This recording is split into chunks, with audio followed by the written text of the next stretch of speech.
All right, good morning, everyone. It's 9:05. I'd like to go ahead and call the Subcommittee on Public Lands Joint Interim Standing Committee on Natural Resources to order. So welcome this morning, and thank you very much for hosting us this morning. This is the third meeting of the Subcommittee on Public Lands of the Joint Interim Standing Committee on Natural Resources. They couldn't have made that title any longer if they tried. We have a full agenda today and a lot of interesting presentations. You'll see that the agenda has been revised, and we will not be having a work session today. The work session will be held separately on August 22nd. So, because unfortunately Senator Scheibel will not be able to be here today, but we do have with us via Zoom Senator Donate as the alternate. Lastly, Commissioner Jones was also not able to make the meeting today. So with that, I believe our next order of business would be to call the roll. Please call the roll. Senator Scheibel, absent. Senator Donate. Here. Senator Goycochea. Here. Assemblywoman Hanson. Here. Commissioner Jones, absent. Mr. Banuelos. Here. And Chair Carlton. And I am here. I believe we have everyone in the room that we were expecting, so that's good. We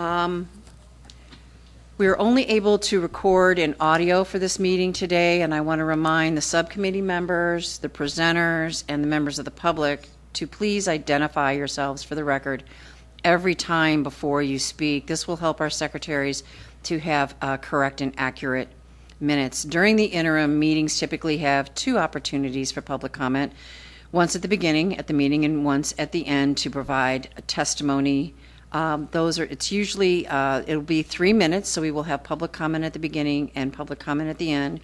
Speakers are urged to avoid repetition of comments by previous speakers. Members of the public may also provide testimony in different ways, all listed on the agenda, either through email or mail. So that information is on the agenda if you would like to provide public testimony in that fashion.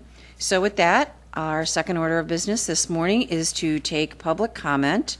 So with that, is there anyone in the chamber that would like to come forward and make public comment? Please remember to identify yourself and push the button for the microphone. Good morning. Welcome to the committee. Good morning, Madam Chair, and thank you. Members of the subcommittee, for the record, my name is Scott Carey. I'm the State Lands Planner with the Division of State Lands. One of my roles here with the state is that I run the State Land Use Planning Agency. We're proud to be partnering with the Nevada Chapter of the American Planning Association to host the Nevada Rural Planning Conference, which will be held out in Elko August 18th and 19th. This is the first time we've had a conference like this in this state since 2007, and given the nature of this committee and the folks here in the room and listening around the state, wanted to extend a special invitation to everyone to join us for this conference. We have some really good sessions lined up about affordable housing, agriculture, mining, transportation, and land use planning in general. I did submit a public comment, and thank you for LCB staff for posting that on the meeting page, where there's more information about the Nevada Rural Planning Conference, which will be held out in Elko August 18th and 19th. Thank you, Madam Chair, for allowing me to put a quick plug in, and have a good meeting. Always happy to help advertise what the state's work is doing. Please identify yourself. Good morning, Chair and members of the committee. For the record, my name is Christine Saunders, and I'm the Policy Director with the Progressive Leadership Alliance of Nevada. At PLAN, we believe that everyone has the right to live in a clean and healthy environment, regardless of their race, income, immigration, and status. Addressing our dependence as a nation, and especially in Nevada, on an extractive economy is central to our environmental justice campaign. Currently, poor and marginalized communities are disproportionately affected by pollution and climate change, while dirty fossil fuel and mining corporations rake in millions in profits. Mining has come a long way from the 19th century's pick and shovel operations, instead having moved to industrial-scale open-pit mining operations.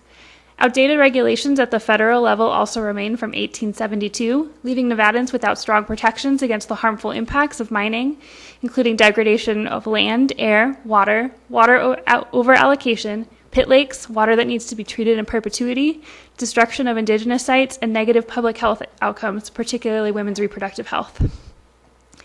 We recognize that moving away from fossil fuel dependence is not only long overdue, but critical to mitigating the current climate crisis. However, rushing through the production of minerals such as lithium and copper will cause devastating and irreversible damages to frontline communities in rural and tribal areas of Nevada.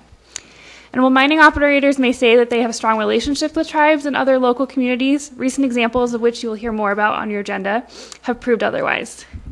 The proposed Thacker Pass lithium mine would be on the traditional Paiute lands of the people now residing at the Fort McDermott Paiute Shoshone Reservation and is adjacent to the ranching and agricultural communities of the Kings River Valley and Quinn River Valley.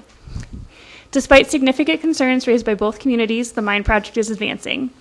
Some of these concerns include lack of transparency in permitting, inadequate consultation with tribes and the local community, destruction of graves as the proposed site was the location of a massacre enacted upon Paiute people, groundwater depletion, impacts on wildlife and endangered species, and the risk of man camps to both the environment and safety. And just tomorrow, the State Environmental Commission will be meeting in regards to the mine's water permit, disregarding very concerning third-party analysis from community groups. If you could wrap up, please. It's time for Nevada to prioritize the needs of communities and directly impacted individuals rather than corporations so that we can ensure the next 7 generations of Nevadans have all they need to thrive in dignity. Thank you. Thank you very much. Please introduce yourself. Good morning, Chair Carlton and subcommittee members. My name is Zoe Houghton. I'm with Tom Clark Solutions, and I'm here representing the Nevada Outdoor Business Coalition today, here on behalf and supporting designating Avikwame as a national monument. The Nevada Outdoor Business Coalition is the voice of the outdoor industry in Nevada, with the goal of promoting regulations and policies that will contribute to building a more robust outdoor industry in Nevada. Our coalition includes a variety of outdoor businesses, including the large outdoor retailers from Patagonia and REI to the restaurants that feed our hungry enthusiasts that enjoy Nevada's outdoor spaces. The proposed Avikwame National Monument is a 450,000-acre area with a diverse ecology and significant cultural and natural landscape, and is considered sacred by over a dozen Native American tribes, including the Fort Mojave, who will be presenting on it today. The NVOPC supports the effort to designate Avikwame as a national monument because it will protect the culture and history of the land for the tribes who consider it sacred and for the progeny who deserve to enjoy the natural beauty, rich history, and outdoor recreation opportunities of the area. A growing outdoor economy reflects the designating Avikwame as a national monument isn't just a public lands policy, it's an important economic policy. The designation will create new jobs and bring in revenue of the state while preserving important land and wildlife habitats. Nevada's vast open landscapes set the perfect stage for a booming outdoor recreation industry. In 2020, a report by the Bureau of Economic Analysis, our outdoor recreation economy directly supported nearly 50,000 jobs, 3.8 of the state's labor force, provided $2.2 billion in wages and salaries, and added $4 billion to the state's GDP. A growing outdoor economy reflects the diverse values of our community, protection of our public lands and wildlife, increasing access to natural spaces, and improving public health, and a strong economy. More than 4 in 5 Nevadans support creating national parks, national monuments, national wildlife refuges, and tribal protected areas. Avikwame National Monument heeds Nevadans' call for protected natural areas and serves as a prime example of how future investments can protect public lands, fight against the climate crisis, and support economic growth. Thank you for your time today. And thank you very much. And if you do have that in writing, if you would leave it with the secretary, that way it'll make it easier to transcribe. Zoe Houghton, for the record, we have submitted written public comment as well. Thank you very much. Appreciate that. So other public comment this morning here in the chamber? Seeing none, all right. Thank you very much. We can go ahead and move forward. Our item number 3 today is a presentation on Pyramid Lake and its indigenous people. If I could have Ms. Noel, Mr. Frazier, and Mr. Wright, I believe, are here.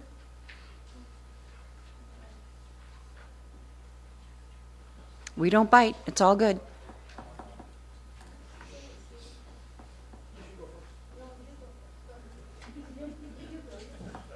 Next thing you know, they're going to draw straws. No. Good morning, gentlemen. Welcome. Good morning. And thank you for allowing us to be here today. We're honored that we were invited and we were able to be here today. So please proceed. Oh, yes. Thank you. Good morning, everyone. My name is Stephen Wadsworth. I'm the vice chairman of the Pyramid Lake Paiute Tribe. Thanks for keeping my seat warm. We also have in attendance Chairwoman Davis, who happened to be here. She wasn't originally supposed to be here, so she just let me continue because I was already prepared. Thank you, Janet. So again, thank you. Good morning for coming. I don't know if a lot of you know the history of where you are sitting, but you know, I don't think you will find a much older tribe. I mean, all the tribes in Nevada have definite claim to all of Nevada, but as far as written record is concerned and testing, you know, we have the oldest petroglyphs in North America right here on this reservation. And we are very proud of that. We all stand together behind that. I mean, you saw just now, we were all getting ready to come up here because we all stand together, we all have something to say. And thank you for providing that forum for us to get that out to the community. I could really sit up here all day. We are so tied to this land. I mean, you guys know all of the natives in Nevada as either Washoe, Paiute, Shoshone, and a lot of these terms don't really define who we are as a people. It's just a generalized term. Every tribe has their own special name that they call themselves. For example, here, Quiwi-Takutta, basically fish eaters, Quiwi fish eaters. And you can see that from our gorgeous lake that some of you may have driven this way. If not, I recommend you take that trip back to wherever you live and just enjoy the scenery. And with that, with the fish, you know, we have the two main fish here that we really talk about. Marvin Wright is our fisheries director, and he'll explain some more of that. With that, I will turn it over to Mr. Frazier here. Good morning. Morning. Morning, committee. My name is Richard Frazier. I'm the tribal land manager here for Pibber Lake. And we'll just go through the short slideshow I have here.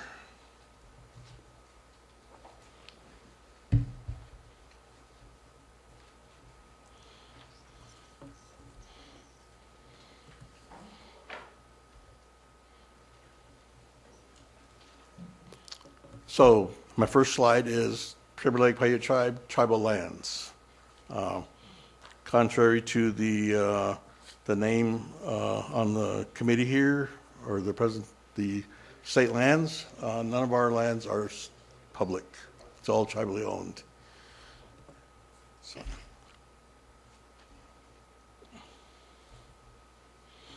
So the second slide here I have is Pibber Lake Reservation is located about 35 miles northeast of Reno.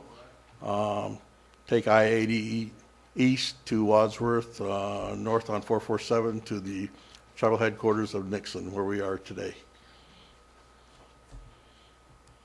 The reservation was originally 475,000 acres in the Nevada Native Lands Act, which is the green on the slide. It's a little bit hard to see.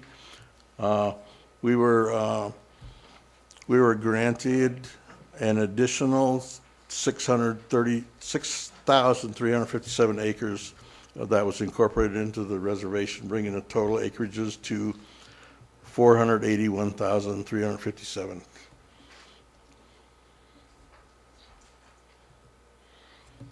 The irrigation and the farming lands are the majority of what the reservation consists of for tribal member uses. The green is the irrigation fields on in the two communities of Wadsworth and Nixon. We have a community out at Sutcliffe on the lake boundary, which does not have irrigation. That's where our fisheries operations are located. The farmlands are primarily in the Truckee River corridor, which provides the major source of the irrigation water for the farms. The tan color is tribal land assignments, which are approved for use by tribal members for their necessary needs of their family.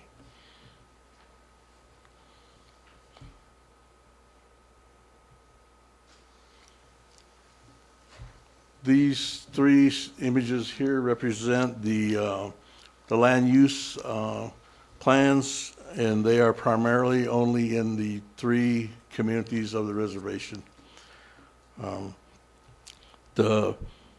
Mainly of the land use communities consist of agricultural, commercial, we have industrial and municipal, and we have a couple of cemetery uses. The majority of the plans is yellow, which is residential. Those are where the houses and for the community is being conserved. This here shows the majority of the reservation land, which is comprised mainly of the grazing units for livestock of the tribal members.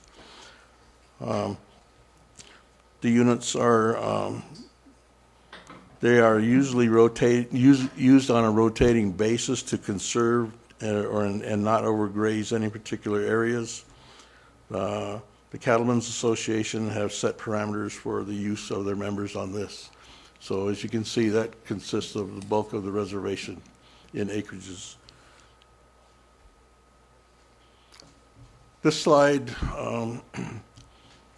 actually this slide is the only involvement, I guess, with Pyramid Lake into public lands. This is primarily the Truckee Meadows Public Land Management Act. This is a very preliminary slide in the for the tribal requests of the Washoe County tribal lands. I brought this up here just to primarily show the purple area right there on the southwest border of the reservation. That is what Pyramid Lake has always asked for since the inception of the Washoe County Lands Bill in 2016. We've never changed our request for this area. We have not been very successful in the progress of the bill. But again, as it's making its headway again, we are again asking for the same amount of acreages right there, which consists of basically 26,000 plus acres. Primarily, this is requested as a this is all ancestral land, as you can see in the slide on the right. That's just a development of the different groups in the Northern Paiute bands. Again, this lands bill is in the very preliminary stages, so this is still being discussed at initial levels.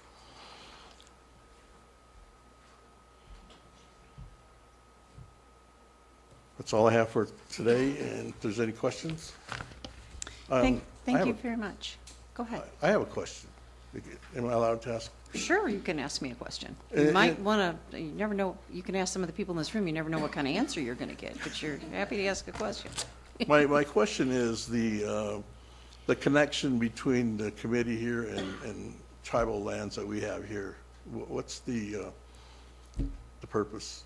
The state, through their Natural Resources Committee for years, has a public lands committee, because we feel it's very important for the state to have, and especially the different representatives who represent these areas and the surrounding areas, and those of us even from evil Las Vegas, understand what the state is really made up of and what the different components are. It's hard for us to make informed decisions when we don't understand the dynamics of the whole state.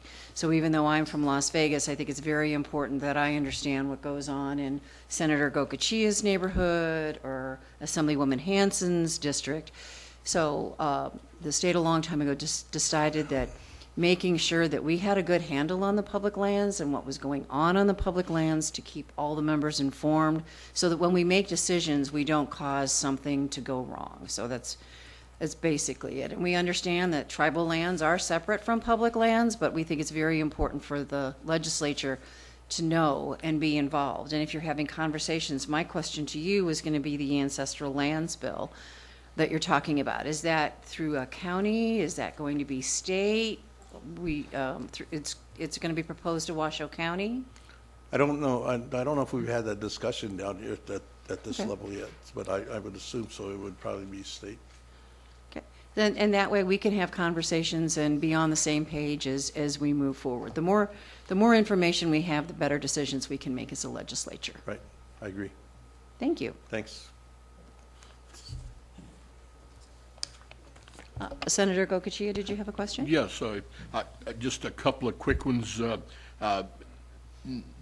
As I went through the packet you've got in front of us, you talk about 3 groundwater basins that are not completely held on the. Oh, that's going to be you. Okay, sorry. Sorry to get ahead. And then in reference to the Washoe County Land Bill, of course, again, that's Washoe County is submitting that bill to the feds. Our part in that would probably be to, i.e., support it or as the legislature. So thank you, Madam Chair. Thank you, sir. You're welcome, Senator. That's why I wanted to understand it in case it would be a letter from our committee moving forward. We could have that conversation and possibly, get involved. Assemblywoman, please. Thank you, Madam Chair, and thank you for being here. It's nice. I'm the representative. I represent this part of the state, which is an honor. It's nice to be back in the tribal headquarters. We know during COVID we needed to kind of keep our distance, and so it's nice to be able to meet here again. I had a thought or a question, whoever might be able to answer it, regarding that lands bill. It's the Washoe County Lands Bill is certainly, I think, going through its processes.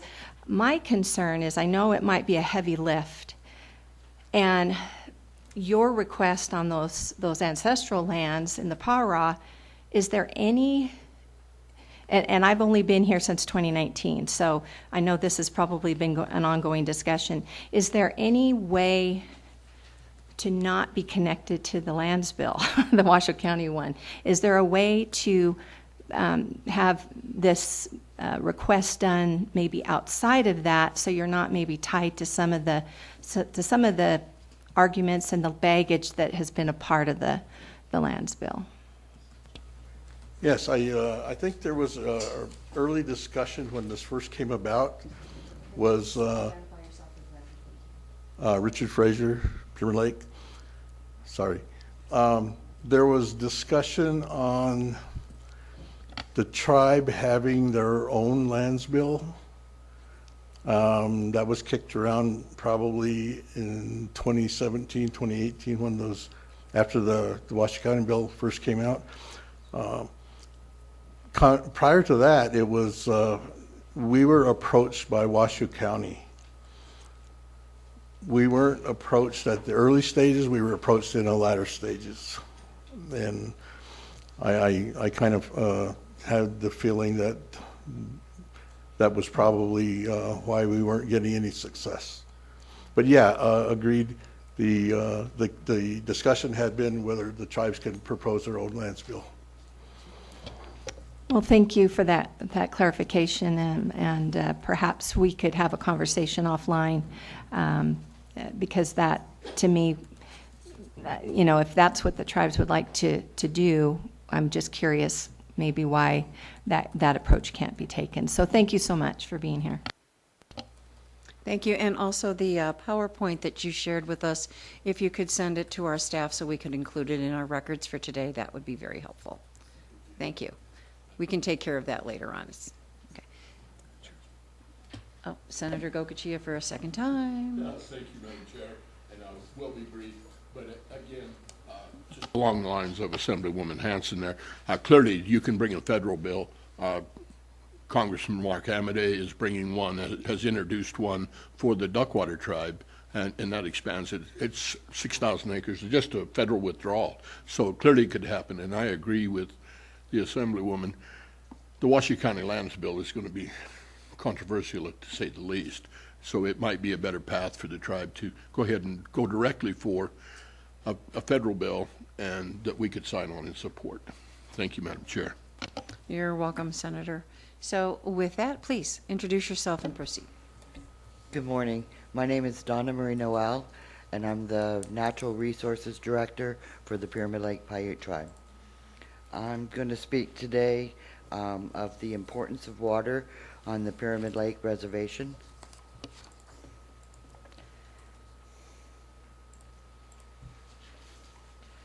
So, as you can see, the reservation includes the entirety of Pyramid Lake, and the water is important to the culture, the world-class fishery, and recreation for the Pyramid Lake members. I want to first talk about surface water quantity. The water for Pyramid Lake comes from snowmelt and fills up Tahoe and the other reservoirs. It flows down the Truckee River and ends at Pyramid Lake, which is a desert terminus lake with no outlet. And along the Truckee River, there's water diverted for municipal, industrial, and irrigation. The lake loses approximately 400,000 acre feet a year due to evaporation. The New Loons project is one of the biggest diversions from the Truckee River. It was authorized in March of 1903. The primary water source is the Carson River, but Truckee River is used supplementally and also for the irrigation section of Fernley. Originally, the project was planned for 200,000 acres to be irrigated, but there was never more than 60,000 acres ever irrigated. It diverts Truckee River water to the Carson Basin via the Derby Dam and the Truckee Canal, which was all completed in 1905.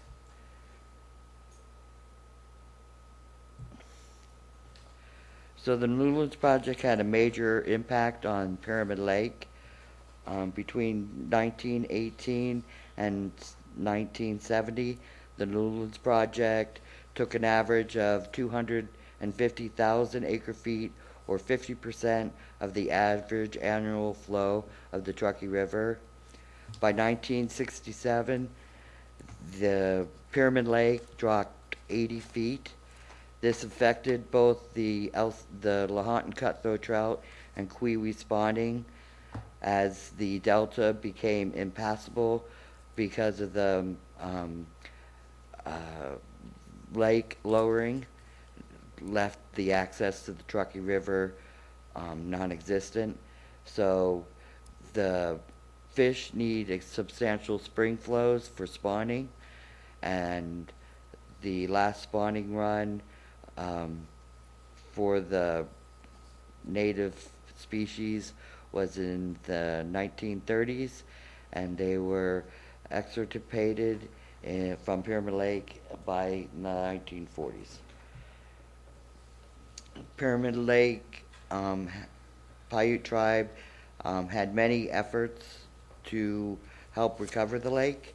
In 1969, the operating criteria and procedures were adopted, and this restricted flows for the Truckee Canal.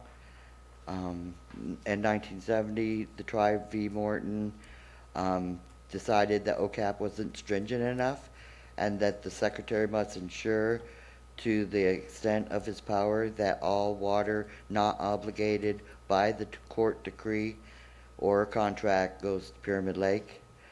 And in 1974, Nevada versus the U.S., the tribe was denied additional water rights specifically for the fishery under the federal Truckee River decree.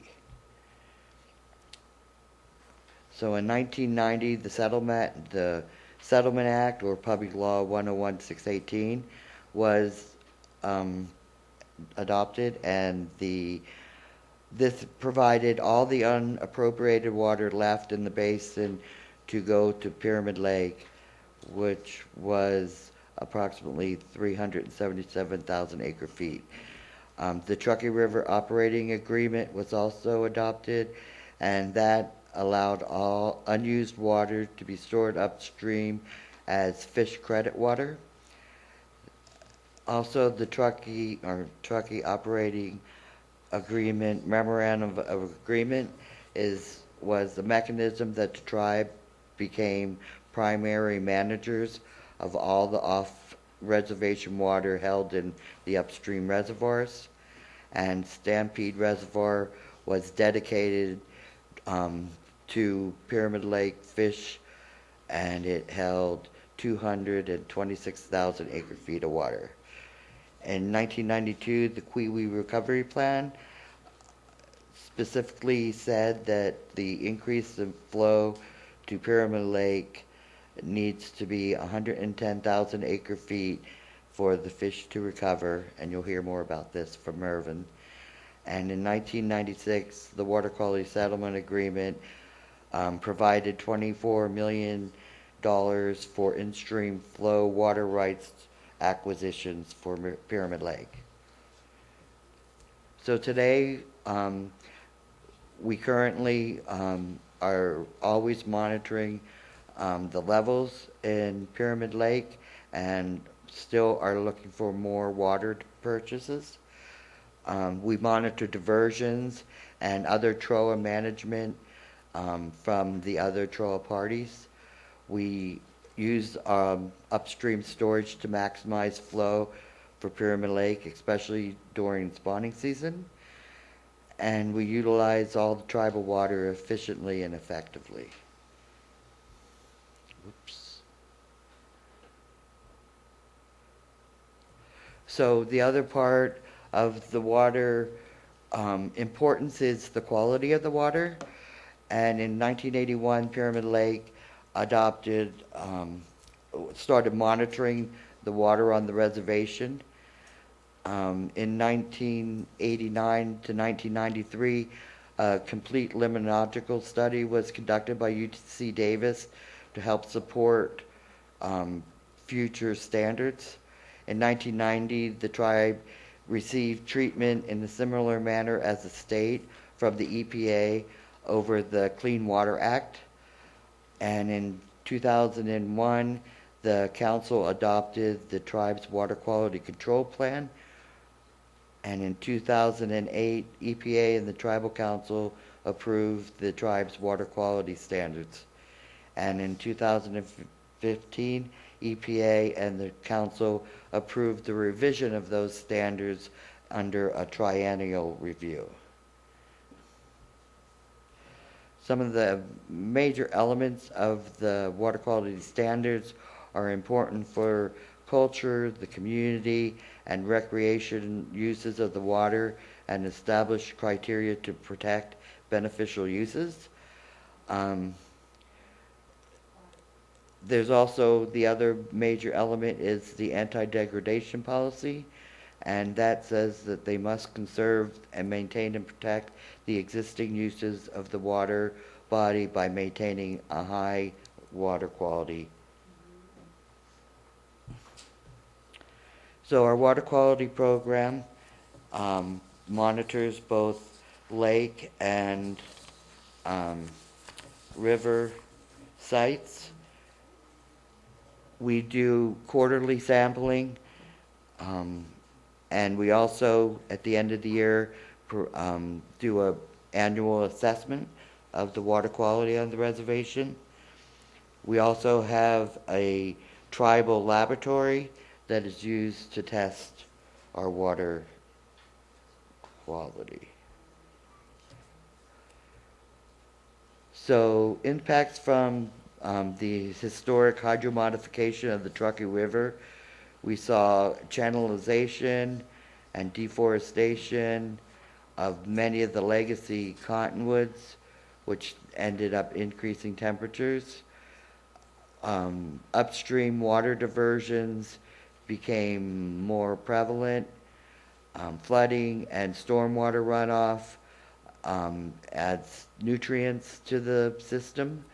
Temperature and dissolved oxygen are one of the major problems with the Truckee River. Grazing and agriculture tends to put nutrients in the river. We've had a big introduction of invasive species, both plant and animal. The plants such as whitetop, tamarask, Russian olive tend to push out native species, and then things like carp, bullfrogs, and New Zealand mud snails tend to compete with the fish for nutrients. There's effluent discharge coming from septic or the sewer tank or sewer treatment plant, and that also adds phosphorus, nitrogen, and total dissolved solids. The gradient of Fernley groundwater enters into the river in Wadsworth, and we see arsenic, nitrogen, and total dissolved solids from that naturally. And then recreation on the lake from Burning Man people and visitors have to be watched. So some of the improvement projects that we have currently in the program are to continue water monitoring, riparian and aquatic and habitat and invasive species, both control and monitoring. We have Truckee River was fenced, livestock had water, we did livestock water improvements on the range. We've had various revegetation projects and stream bank stabilization projects. We've had construction wetlands, and then we've also developed a tribal plant library and a native seed collection for our revegetation. So the newest water threat we have is groundwater threat. So since all this surface water in the Truckee watershed is fully appropriated, most development is coming from groundwater use for both municipal and industrial development. Rural areas in the state of Nevada seem to, especially ones with small populations, seem to be the target for inter-basin transfers to feed water to cities. Pyramid Lake lies in 3 water basins that do not fully fall within the reservation boundaries, which makes these water basins and tribal water vulnerable. There's a lot of industrial and residential development. As Richard said, the Washoe County Lands Bill could make available development right up to the tribal borders. There's an increase of population and urban sprawl in the cities. There seems to be some promotion of development along the Truckee corridor and up to the reservation boundary. This is even industrial, and this increased industrial and effluent discharge to the Truckee River. And also these industrial sites tend to have air pollution, and that particles would deposit into the watershed and all be washed into Pyramid Lake. The groundwater piping from surrounding basins to meet some of these higher demands in these growing cities, and then aquifer storage and release projects also tend to create or at least convert paper water to real water. Another threat to the groundwater is geothermal development. There's been a big national push for converting energy sources to green energy. The government funding has aided this geothermal resource development. We have a large geothermal reservoir in the north end of the Pyramid Lake Reservation that we've been exploring and identifying for at least 10 years.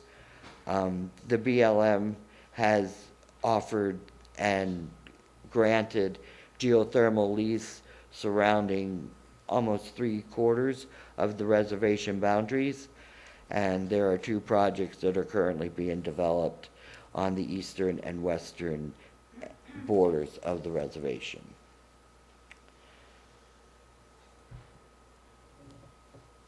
And that's all I had. I'm available for any questions. Thank you very much. We appreciate it. So with that, questions, Senator? Thank you, Madam Chair. I didn't want to dominate. Again, the 3 groundwater basins that are shared with the outside, do you have those numbers, or I can look it up? I just didn't want to dig my computer up. I'm not that techie. Okay, I'll pull those up, and I was just concerned about that. And of course, clearly we know, towards Smoke Creek and what's happened up at the Wallapai and some of those groundwater basins as you get farther north have been problematic. So thank you, ma'am. Thank you, Madam Chair. You're welcome, Senator. Please, go ahead. For the record, Clifford Banuelos, Intertribal Council of Nevada. The water, those rural areas with small populations and limited rights that are now targeted for interbasin transfers, can the state introduce legislation that could help protect those areas? I would think they could. I mean, we're seeing it already with towards Gerlach and those kind of areas. So I would hope they could, since they control the groundwater, supposedly. Fine, okay, thank you. Ms. Hanson? Assemblywoman Hanson, Assembly District 32. Thank you for the presentation. It was very informative. A couple of questions on your invasive species that might be along the Truckee River corridor. Because the tribes are sovereign and you have your own lands, do you work? I know the State Department of Ag has some invasive species programs that they work with communities. Do you have access to that, or maybe with USDA? Do you get any kind of help with some of the white top and the other invasive species along the river corridor? So yes, our department is completely grant funded. So we have a pretty rigorous noxious weed program that addresses the river corridor and also the delta and some of the ag lands. And then we also have an aquatic invasive species program that we're just beginning now. And we're on both of them, we monitor and control. But along the river corridor, we're pretty much at the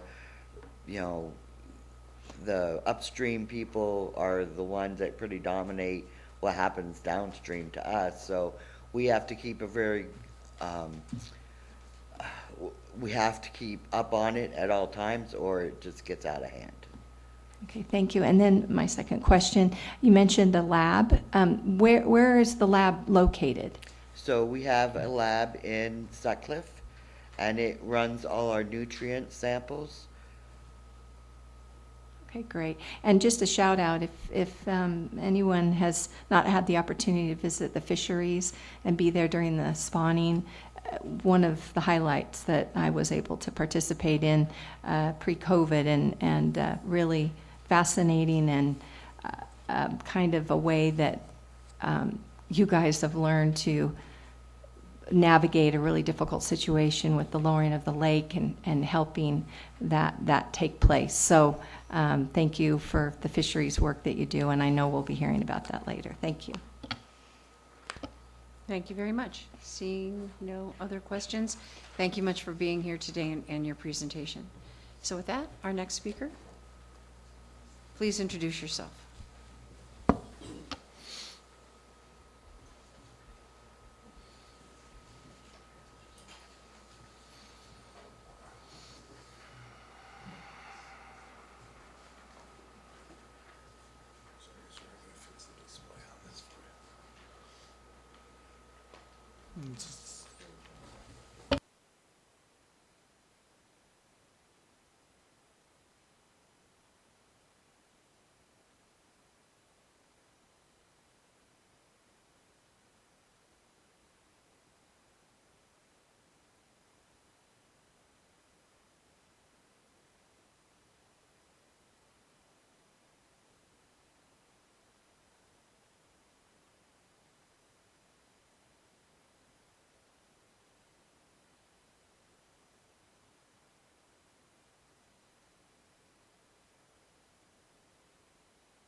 Good morning, Madam Chair and members of the committee, subcommittee. My name is Marvin Wright Jr. I'm the Executive Director for the Pyramid Lake Fisheries Program. It's good to see you, Pete. It's been a long time. And go back to the 90s, you know, the work that we did together on these water issues. And anyway, yeah, I'm currently serving as the Executive Director for the Pyramid Lake Fisheries Program. And I'm just going to try to describe thousands and thousands of years of our coexistence in the short time we got here this morning. So you are all familiar with what they call the Sihuhai stand, which is the ancient Lake Lahan that covered almost a third of the state at one point, 10,000, 14,000 years ago. And as it evaporated, it created the isolated lakes that currently exist, as well as the watersheds throughout the state. And the way we look at this is that one body of water, one fish, you know, with respect to Lahan and Cutthroat trout. That has become an issue of concern recently with issue of genetics. And, when we look at the genetic issue, there has never really been a move to try to push a pure race, except back in the 40s. And of course, we know what happened with the Holocaust. And so we look at these motives to, with respect to what we're moving to accomplish with our fishery operation, is the recovery of the Lahan cutthroat trout. And so when we talk about recovery, now these are recent actions that have taken place with respect to the Kui Recovery Plan, which was enacted in 1992 by the Fish and Wildlife Service, as well as in consultation with the tribe here, signed off by the Secretary of Interior. And the Kui were originally listed as endangered in 1967. And then also with the Lahan cutthroat trout, we have a 1995 recovery plan that has not yet been updated. They were originally listed as endangered in 1970 and then reclassified as threatened in 1975. And that reclassification was done for the sake of having the angling, so that anglers can come out and fish the Lahan cutthroat trout at Pyramid Lake. So we look at the ecosystem, the aquatic ecosystem of both Pyramid Lake as well as the lower Truckee River is critically important, with this recovery and restoration effort that we're currently working to implement. And this here is just, an imagery of the koi fish. This is basically what it looks like. And of course with the Lahan cutthroat trout. And that top photo was a photo taken in 1930. And when we look at what happened to the fishery here, not only was it the over-diversions of water from the Truckee River, but it was also the overfishing that occurred out here. And you could see that the overfishing and the exploitation that occurred, from the turn of the century through until around 1940, was done by outsiders. I mean, fish were just trucked out of here, put on railroad cars, and hauled out of the basin. And so this is part of what we look at with respect to the impacts of development in the area. And when we talk about the threat of what we see today, water quality, as it was mentioned earlier, is an impact that we see with respect to development. And when we look at development and we look at the tax laws of the state, as well as issues nationwide, development is a critical component to make it work. And so when we look at the balance between development and what we're trying to do here with the recovery, it's a steep challenge for both sides. And I don't know what it's going to take for the national movement to acknowledge that role of development with respect to the function of how our government has evolved to what it is today with respect to the chaos with the economy, for example. And you look at the demands on our resources and the prices of these goods just going through the roof without any control. We see that, as a component of what where we come from. As I said, the thousands of years of our coexistence. The lake currently is at the current elevation, but it was lower. There are evidence of below the surface of the water, so the lake was a lot lower than it is today. So when we look at what we had to do as a people to manage the fishery, we certainly know that the survival of our fishery was a result of our interactions, way back before the settlement of the West. And so a part of what we look at with the river system, is what's known as a proper functioning condition. And a proper functioning condition of a river, certainly includes, the riparian zone, of course, the stream corridor. And then when we look at the meandering and the sinuosity of a river system, this is critically important for the habitat. Currently, right now, we've got a problem with beaver in the lower river. And so when we look at what we're trying to do with restoration of the trees and the shade and the cover and the canopy of the river, we've got challenges even faced with that effort. Of course, when we look at what happened here in the lower river, the Army Corps of Engineers came in 1964, and they tried to address the floodplain concerns, and they just ripped out all the vegetation and just basically ruined the river. And today, when we get into doing stream bank restoration, guess who we have to get permission from? The Army Corps of Engineers. And they're the responsible agency who ruined it, and now we have to go to them to get permits, and then they question what we do and how we do it. We know what we're doing, but yet we have to still go through that regulatory process to get permits. But we go through it. We do it because we know it's necessary. So when we look at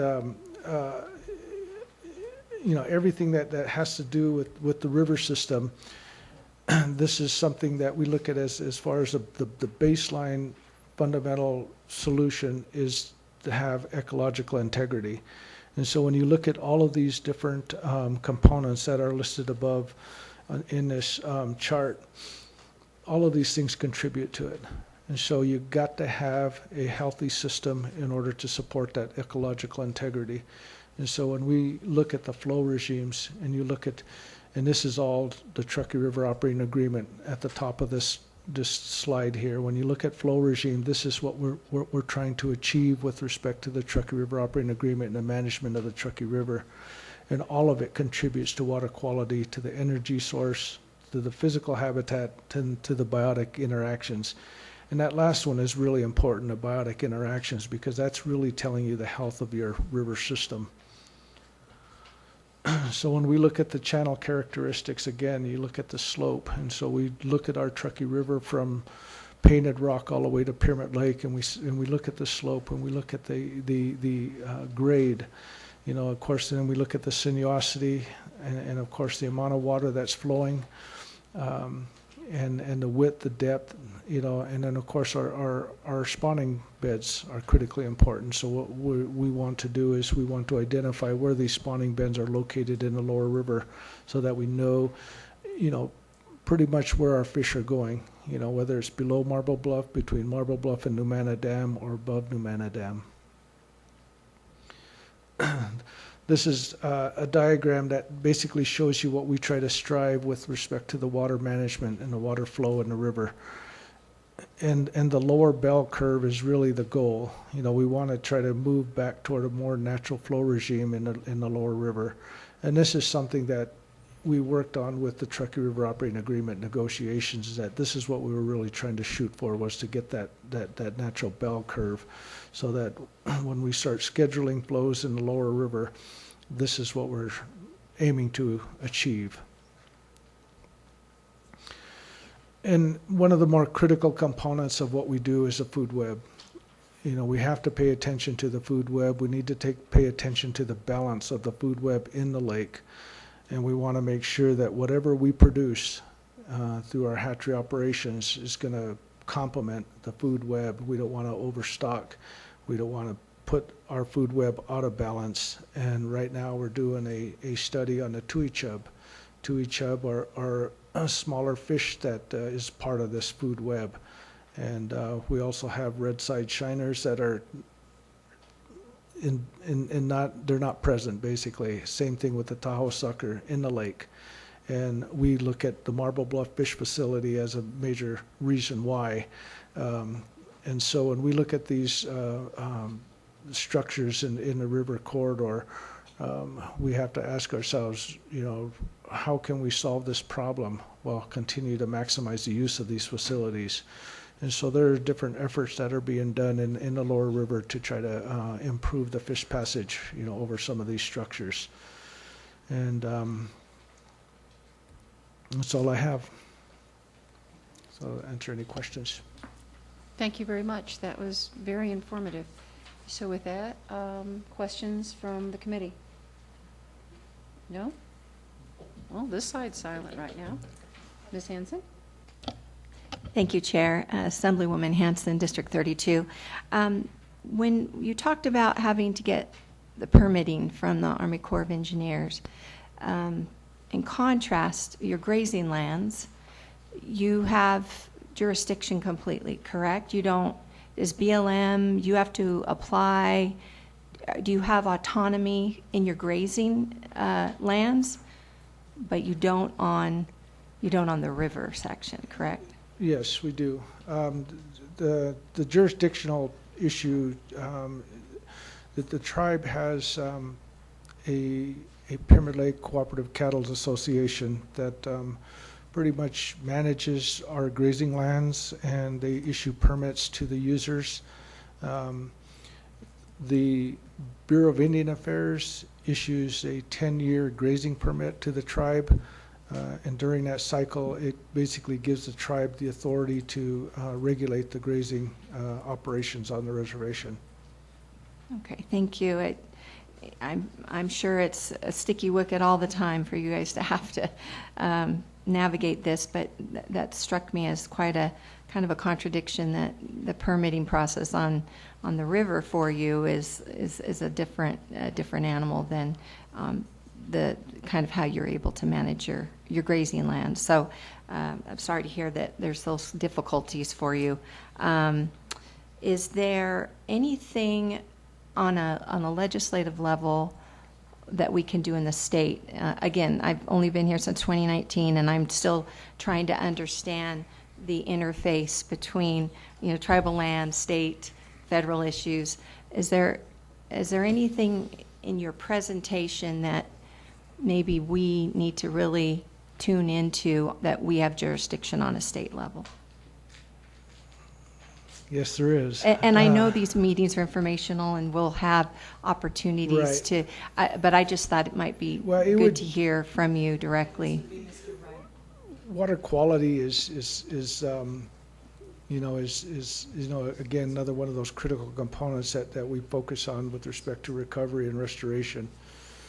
And so when we think about the NPDES permitting process that the state is responsible for, primarily for the treatment plant there at Sparks, we're always focusing on those loads, the discharge limits that from time to time are considered for amendment, and normally it's considered to increase the discharges. So we're concerned about that. We're primarily concerned about the nitrogen, the phosphorus, and those those contributions that degrade, the water quality, and so that would be one thing that the state can focus on. And I think the other thing would be development, especially in the river corridor. And I think whenever there's development and increases in effluent, where is that effluent going to be discharged? I serve on the Northern Nevada Water Planning Commission, and we discuss a lot of these issues, especially in the North Valleys, up in Silver Lake and Stead and those areas. And so we're seeing a lot of development moving out in Spanish Springs, Palomino Valley, and Winnemucca Valley. And our concern, again, is the effluent discharge. What are you going to do with the effluent? So I think when it comes to the state and the Conservation Natural Resources Department and the responsibility there, we would certainly be interested in wanting to see how we can continue to protect water quality for the Truckee River. Thank you. I appreciate that insight. Thank you, Chair. Thank you very much. Seeing no other questions, thank you very much for being here and presenting today. So with that takes care of item number 3 on our agenda today.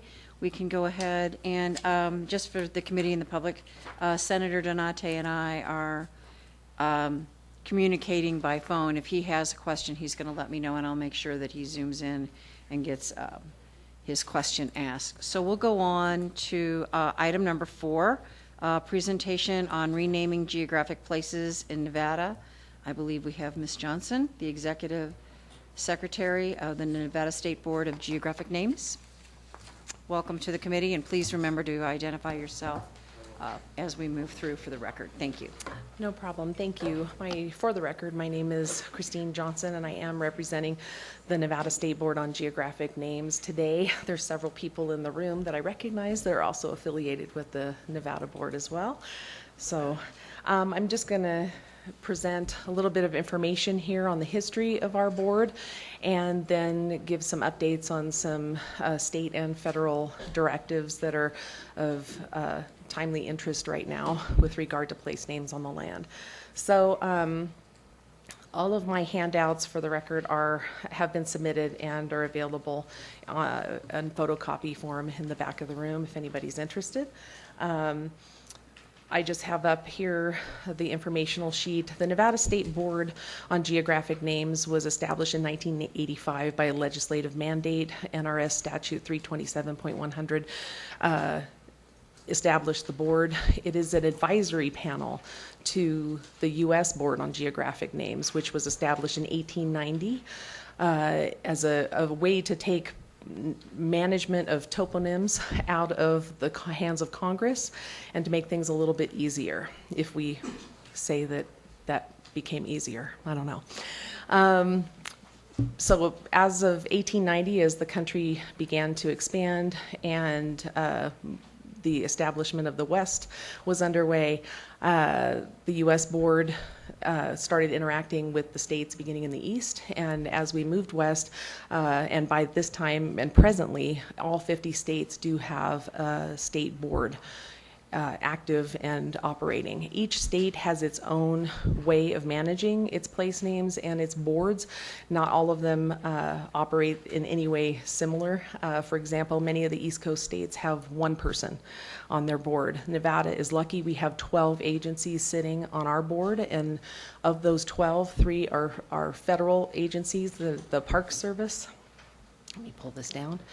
The Park Service, the BLM, and the Forest Service presently, and we're going to be looking at adding U.S. Fish and Wildlife to the board soon. The Intertribal Council has been on the board since its inception in 1985, and just last year we were able to add the Nevada Indian Commission. We meet 3 times a year, which is in present ways of thinking of this kind of a challenge, because we are up against some state directives through AB 88 that Assemblyman Watts was successfully able to pass, which is wonderful, back last year in 2021. And that state action necessitates that our board proactively manage place names in a way that we were never able to before. So this is a great kind of a platform through state legislation to manage and proactively work to remedy some of our offensive place names on the land. At the same time that bill went into effect back in fall of 2021, the month after that, in November, the Secretary of the Interior, Deb Haaland, enacted Secretarial Orders 3404 and 3405.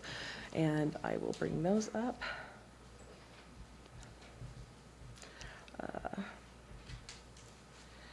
3404, again, this is too much to just display here on the screen, but 3404 is really the most important one to discuss here today. And what that has to do with is the nationwide removal of all offensive names that are the pejorative for Native American women and what we've come to be referring to as SQ names. All more than 650 names across the nation are going to be removed, and how they have worked to remedy that is to establish a task force separate and apart from the U.S. Board on Geographic Names that was required to locate all of these names. And let me see if I can also bring up the Nevada list here. It is. There are 34 names in Nevada. Oh no, it's sideways. Can we? Will not read that sideways. The list is in the back. There are 34 names on the Nevada landscape that will be changing. Nationwide, there are more than 650, like I said, and this pertains only to the Native American offensive names. The task force was challenged with how to replace names because you can't unname a place according to current directives on managing toponyms across the country. So what we do is to remove a name, you have to have another name to put into the federal database. And what they did was associate the 5 closest currently named features and work to figure out which one is of the current 5 names closest to the offensive name going to meet a certain requirement. So it too cannot be offensive or redundant. And in that way, in September, when this whole process is complete, all of the names that were offensive will be renamed. This kind of came into a challenge, at least here in Nevada, because we were already worried about how to deal with our offensive place names, not just for Native Americans, but any ethnic group, and that includes above and beyond ethnic or cultural offensive names or derogatory names, historically offensive names. So we were looking at some of those issues as well.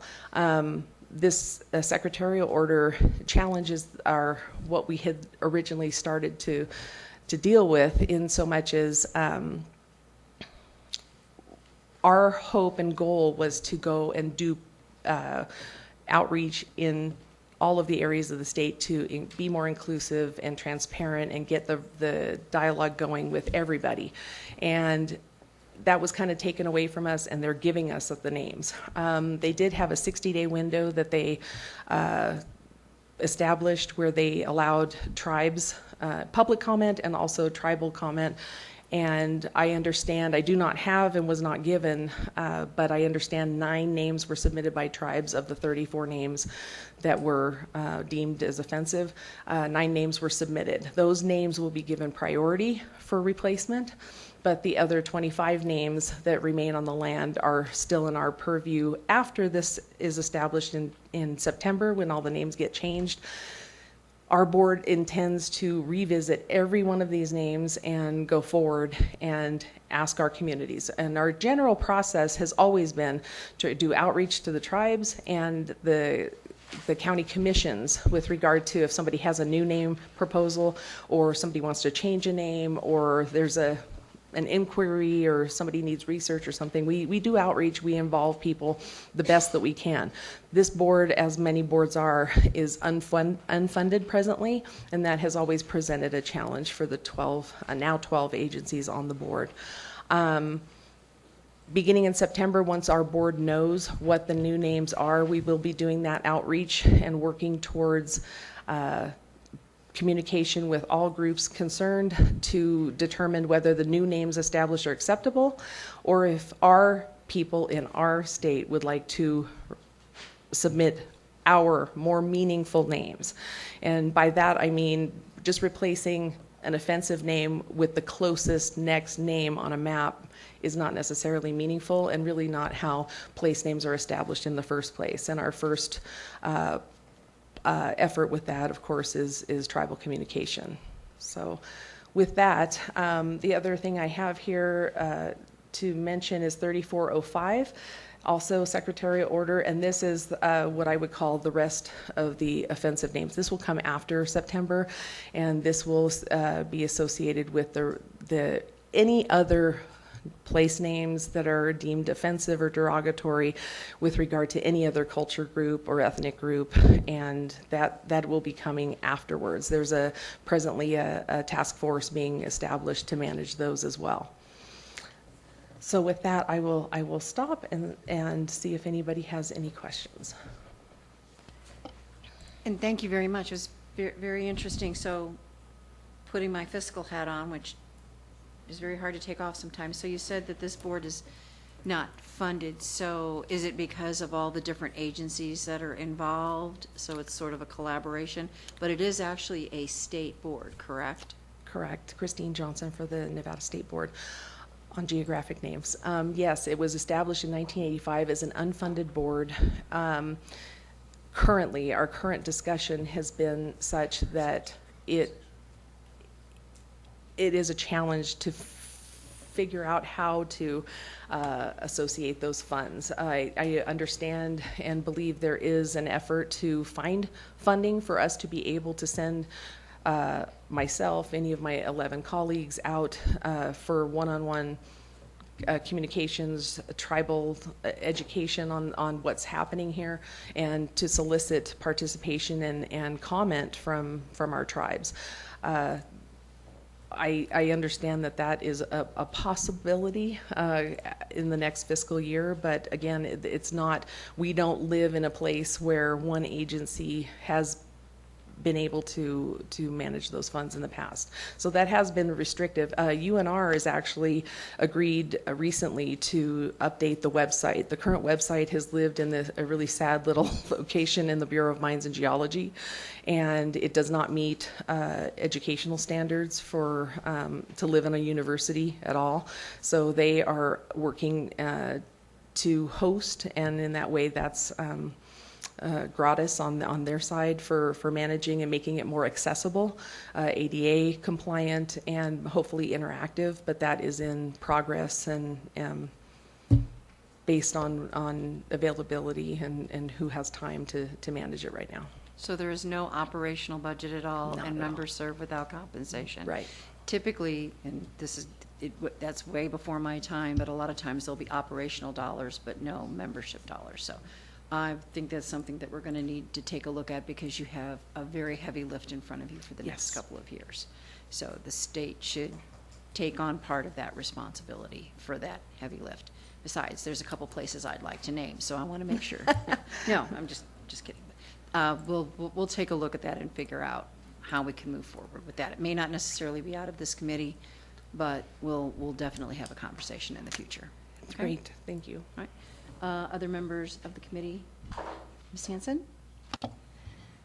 Thank you, Madam Chair. Assemblywoman Hanson, District 32. Thank you for being here.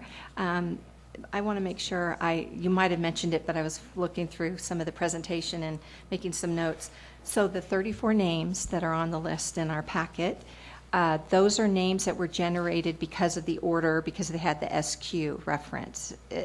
Right? Is that how the names came about? Or because I think you mentioned that 9 of the names the tribes would like to see changed, 9 of the 34. Did I understand that right? Okay, so just so I'm clear Sure. on what you're asking, sorry, Christine Johnson for the Nevada State Board on Geographic Names. The 34 names that bore the pejorative SQ were already on the Nevada landscape and had been on the maps for some unknown period of time. They have been identified and they appear in the federal database. So when the research was being done, they found, here's the 34 that we know exist in Nevada. Of those, when we started, and it was a very quick, this order just happened in November, and by April it was here's a 60-day window.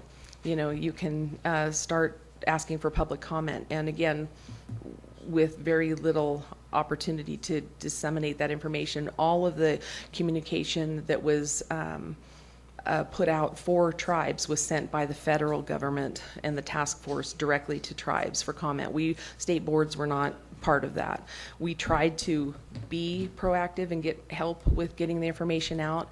And again, of the 34 names, I've just been told in passing that they have received as many as 9 replacements for the 34. That means 25 did not receive suggestions, but we would like to own responsibility for that moving forward and let this happen, let those names change as they should by September.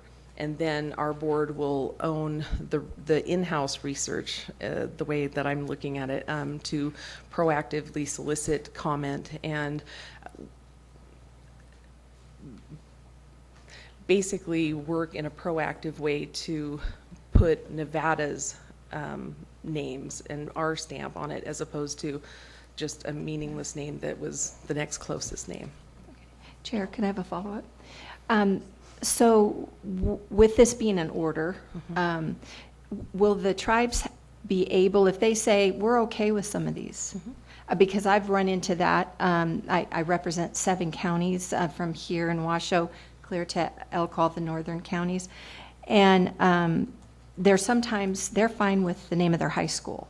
Do they have the ability, with this order in place, that their wishes could be respected, and they say, you know what, some of these names, they're just so historical, we're okay with it? Do they have that ability to just say, leave it the way it is? As far as the SQ names? Right. No. Or any name. Well, no. the SQ in this order. No. So the Fed will take preeminence. Yes, and I understand that there were tribes in the northeastern portion of the country that fought to retain some of the SQ names for the reason that it was associated with their language, and they felt that it had meaning, and they wanted to retain it, and that was not possible. So all names will change, and with that, once we are given the list of names, and I understand it will be mid-September when those names are passed and agreed upon at the federal level, then the states will find out. Once we have those names, we will be reviewing them as well and putting all that information out so that people can comment on them. We have the process by which to suggest new names, whether it's an unnamed peak, canyon, butte, cove, whatever. We have that process already in place since 1985. What we do is fill out a single piece of paper and send it up to the feds and say, here's what we would like to do, and then they do the research and the outreach as well and confirm it and vote yes or no. So that same process still exists. We haven't taken the vehicle away to manage that. What we have done is kind of, because we could not interact or intercede with the secretarial orders, we have no choice but to wait for what names are coming to us, and then we will reach out. And same thing, when we do that outreach, their tribes could come forward and say, we like the new names. It could be something as simple as what was SQ Peak goes to Willow Peak, and maybe everyone likes that. But we need to know that. We don't want to take that from a randomly generated list. We want to know that people inside our borders are satisfied with the new names. And that was my, in hearing AB 88, which I supported, the caveat that made me feel comfortable as I interacted with my constituency was that, in my mind, that the tribes would have the final say. If it was their language, their names that were historically there, I didn't want to preempt that. But it sounds like with this order on the federal level, they're not going to have that autonomy, and I have a problem with that. So even though we passed AB 88, this order kind of blew that up a little bit. So thank you for helping me to understand this better. Thanks. And just to clarify, these are geographic names, so when you have a reference to a high school, that wouldn't necessarily be true because that's controlled by another entity. And even if we do have those initial name changes, there is nothing that would prohibit the state of Nevada from changing it in a second time to something that would suit the folks in those communities a little bit better. So even if we get stuck with something we really don't like because they're trying to move quick, because people want to get things done, we still have that opportunity in the future. Is that correct? We definitely have that opportunity to go down that path. One thing I just want to make clear is that we do not have the final say. We can submit it and we can support it, and 99% of the time the federal board has agreed with the states, but we do not have the authority to change names permanently on the federal level. So any federal map, if they chose not to take our suggestion, then we would be kind of back to square one. But 99% of the time, that's not been a problem. But I believe that this action that we're talking about here is expected. So it was just truly a way to remove what most of the country views as offensive names, and in an easy and full sweeping motion. Okay, thank you. Please, go ahead. For the record, Clifford Manuel, Intertribal Council in Nevada, and also I am on the board, along with Stacey Monty, the Executive Director of Nevada Indian Commission, sitting in here. Just think it's, I want to give clarification though, because when I see these items discussed in the media, how a tribe says okay or not okay, I think that's important to understand, because we have elected leadership councils that can sign contracts or basically legal documents. And it makes it difficult because you may have tribal members or Native American groups that may voice a different opinion regarding naming of something. So it should be transparent, the process. Why was that name approved when another person from that tribe didn't agree? That can go to like naming of areas of schools or things like that, but I understand you don't really do that. The thing I really wanted to bring up, though, was a timeline which concerns me when we're meeting, is the best time to really talk to most Native Americans probably is in the late summer. We have a lot of cultural events, probably best to set up tables and gather information. I say that because there's snow on the ground, especially in eastern Nevada, a lot of the months in winter, but the timeline kind of fits gathering information for winter and then bring it forward in spring and then making a decision in summer. And that creates kind of a burden, a challenge. And I don't know how we resolve that, but because I think you're going to get a lot of comments in the August period and late September period, but you have a September deadline. And I'm not quite sure how to tackle that challenge. Well, as regarding the secretarial order, the public comment and the tribal comment period is completed. And there is no, we can collect the comments, of course, but also the comments would be focused on something that's rather unknown now, because it's complete, it's done, and we're waiting for that final list, and then we'll be moving forward. And I appreciate your feedback on the timeline. That'll help us as a board for the next year, perhaps. Maybe we start working with spring and summer, setting up meetings statewide. Another thing I want to point out to the subcommittee and the committee is not all tribes, in fact, the vast majority of tribes do not have tribal historic preservation offices. They have cultural specialists, perhaps, maybe not even on the payroll, especially as you go more east. Mm-hmm. But you do have people that understand. Usually they're in the environmental department. So that is a challenge, especially if there's legislation written that they coordinate with TIPO or SHPO. It makes it restricted for tribes that do not have a TIPO office. Well, and I think sorry, Christine Johnson for the State Board on Geographic Names. I do feel that in that way, that's why we may not have seen the participation or the feedback or the comments coming from tribes, because this was a nationwide sweeping notification to all, and I'd like to also mention this was only to federally recognized tribes, which is something to consider as well. And that, again, was not in the state's purview. It was done at the federal level, and I personally got phone calls from tribes, not just in our state, but as far away as northern Washington state, asking for help. How do we get this information, and how do we know if they got our naming suggestions? And we weren't part of that action, which was a challenge. And I think all states are going to be left with a little bit of backlash of sorts and cleanup. And at the same time, I view that as a huge opportunity to grow our boards and grow our interactions. And I've never seen more communication and effort than I have in the last year on trying to move forward and do this together. And I think it's actually going to be a really wonderful opportunity. Thank you very much for being here. We appreciate it. Thank you. So with that, that concludes item number 4. We'll move on to item number 5, which is discussion of the Thacker Pass lithium mine and implications for Indigenous peoples in Nevada. I believe we have one person present. Michonne Eben is present, and then Mr. Falk will be participating by Zoom. Is that correct? Hey, good morning. This is Michonne Eben. I'm also on Zoom as well. Okay, thank you very much. I just wanted to make sure that I had it correct. So please proceed. Thank you. Okay, thank you. Hey, good morning. Can everybody hear me pretty good?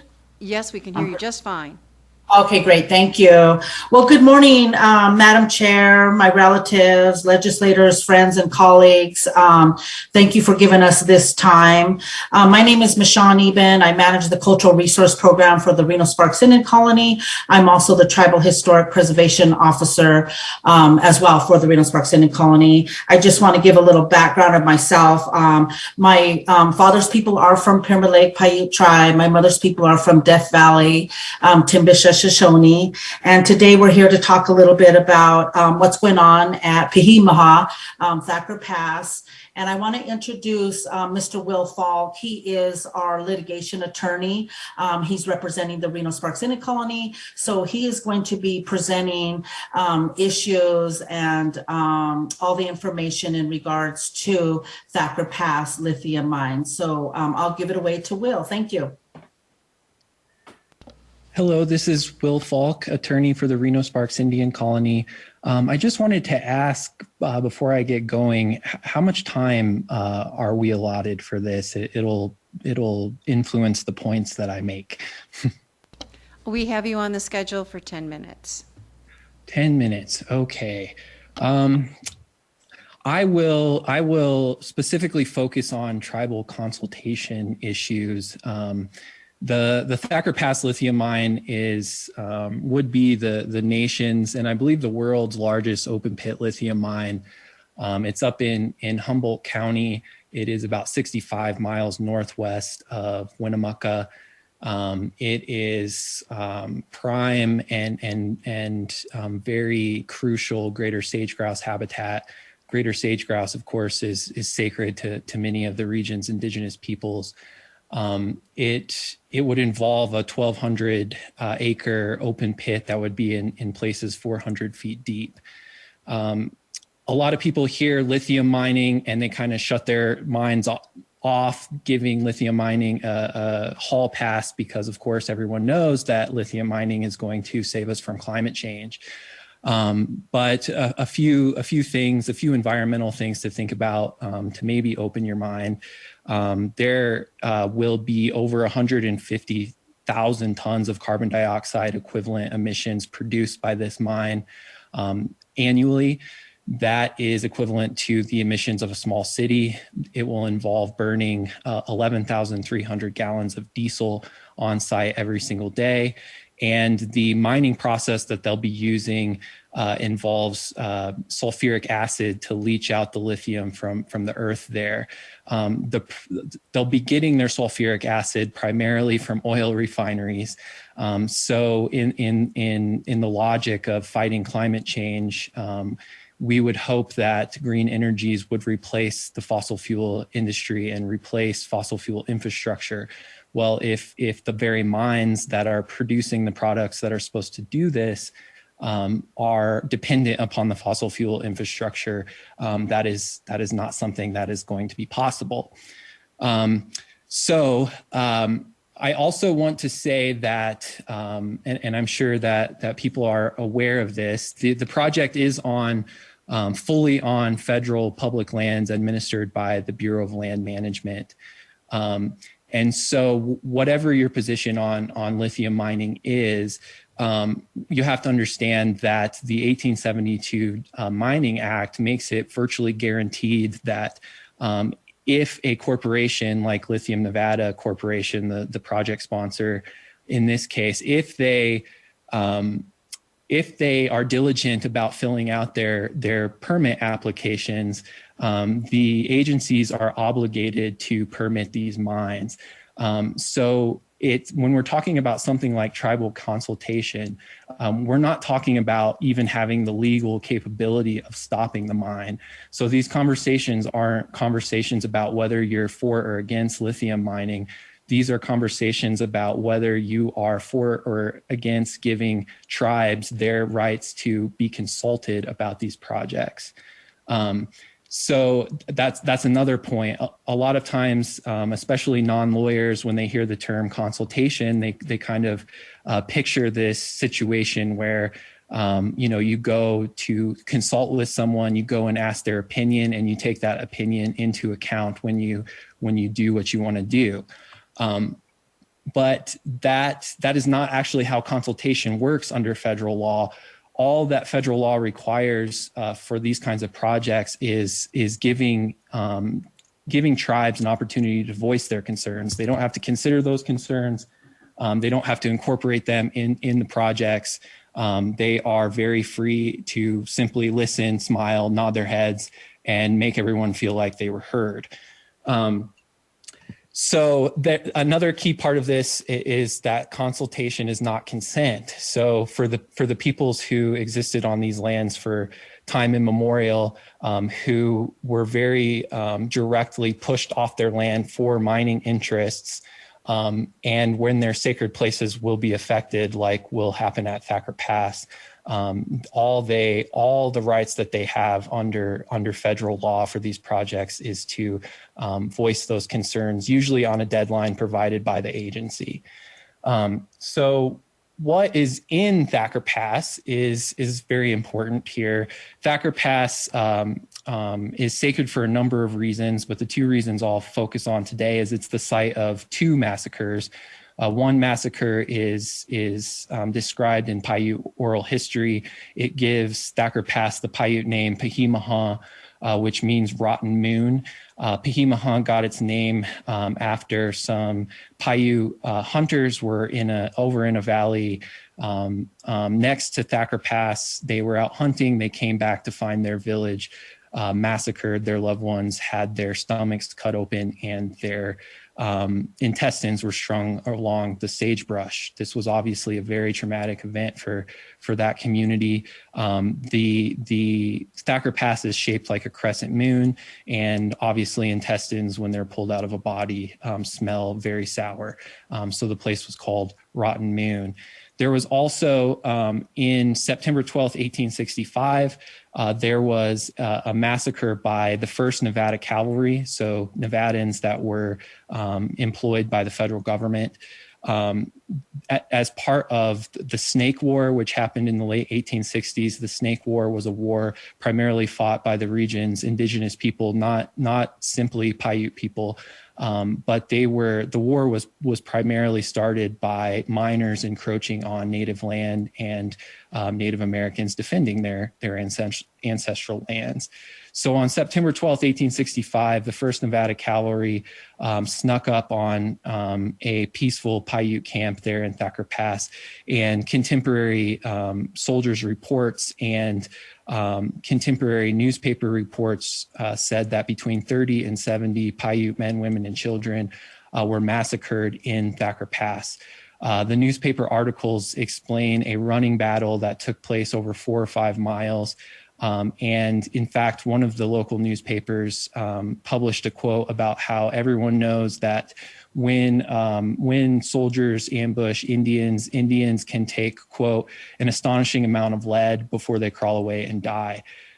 So this was a horribly brutal massacre where federal soldiers didn't even bother to go and bury the people that they murdered. So in the Thacker Pass project, what we have is mining interests who only have access to Thacker Pass because of a brutal war and massacres like the September 12th, 1865 massacre, coming in and destroying the very evidence of that September 12th, 1865 massacre by putting a mine on top of this very sacred site. My clients with the Reno Sparks Indian Colony have explained to me that Thacker Pass is like Arlington National Cemetery to them, or like the battlefield at Gettysburg. I think the public would definitely want to have more of a right than just consultation if a government proposed to put a lithium mine on top of Pickett's charge at Gettysburg.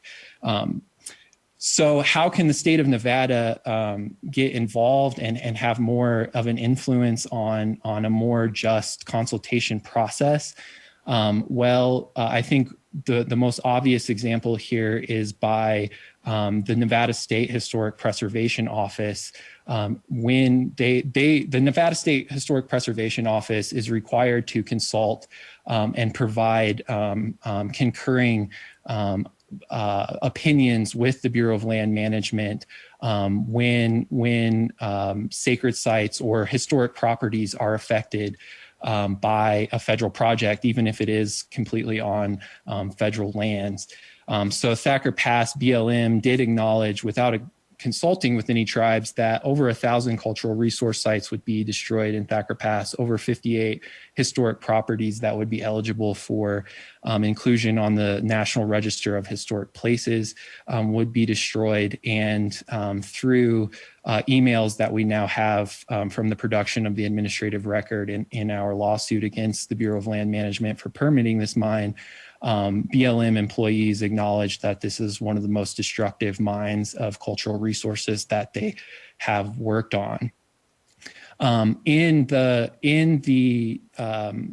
lawsuit and in the process of the Bureau of Land Management producing their supporting documents for permitting the project, we have learned that the sole extent of BLM's consultation efforts in connection with the world's biggest open pit lithium mine was sending a series of 3 letters to 3 tribes that they originally identified as needing to be consulted about Thacker Pass for possibly having cultural connections to Thacker Pass.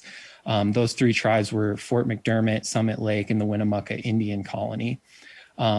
As the facts would have it, none of those tribes responded. BLM never tried to pick up a phone and call. There's no documented phone calls where BLM called a tribal office. There's no documented emails sent to tribal council employees or tribal government about this project.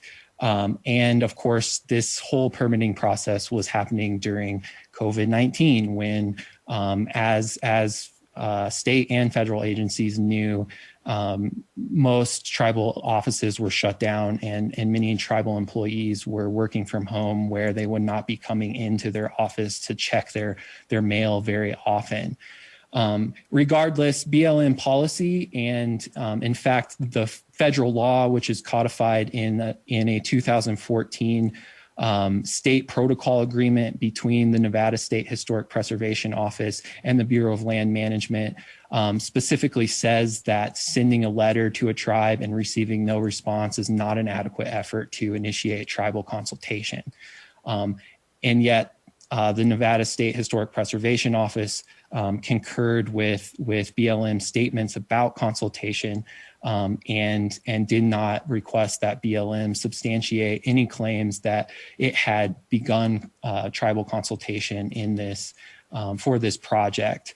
Of course, inevitably, after the record of decision was issued in January of 2021, after being fast-tracked under a Trump era, a secretarial order that forced federal agencies to complete the NEPA environmental impact statement process in under a year, After that record of decision was issued, the Bureau of Land Management received letters from 6 tribes, including the 3 tribes that BLM said it consulted with, all saying that you have been representing, now that we see these documents, you've been representing that you've been consulting with us for the last 3 years. That has not been the case.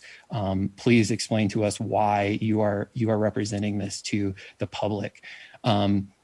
So I guess to kind of conclude, I think one thing that would be very helpful, and that's actually achievable through the state agencies.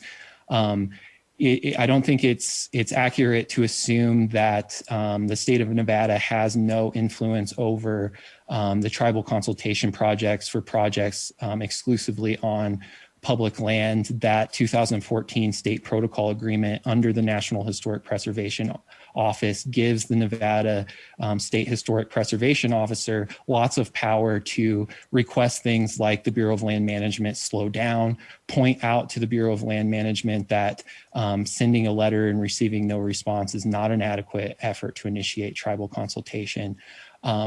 And to generally help their federal counterparts understand that just because your executive functions have ordered you to complete these processes in under a year, you're still legally obligated to comply with laws like the National Historic Preservation Office or the National Environmental Policy Act.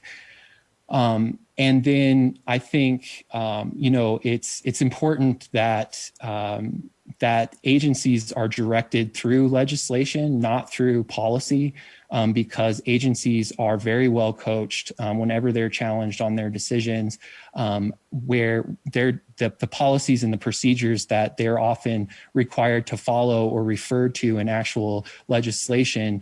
They use the argument that those policies are merely advisory, so that when they're challenged, no one can invoke those policies in courts to actually hold them to those policies.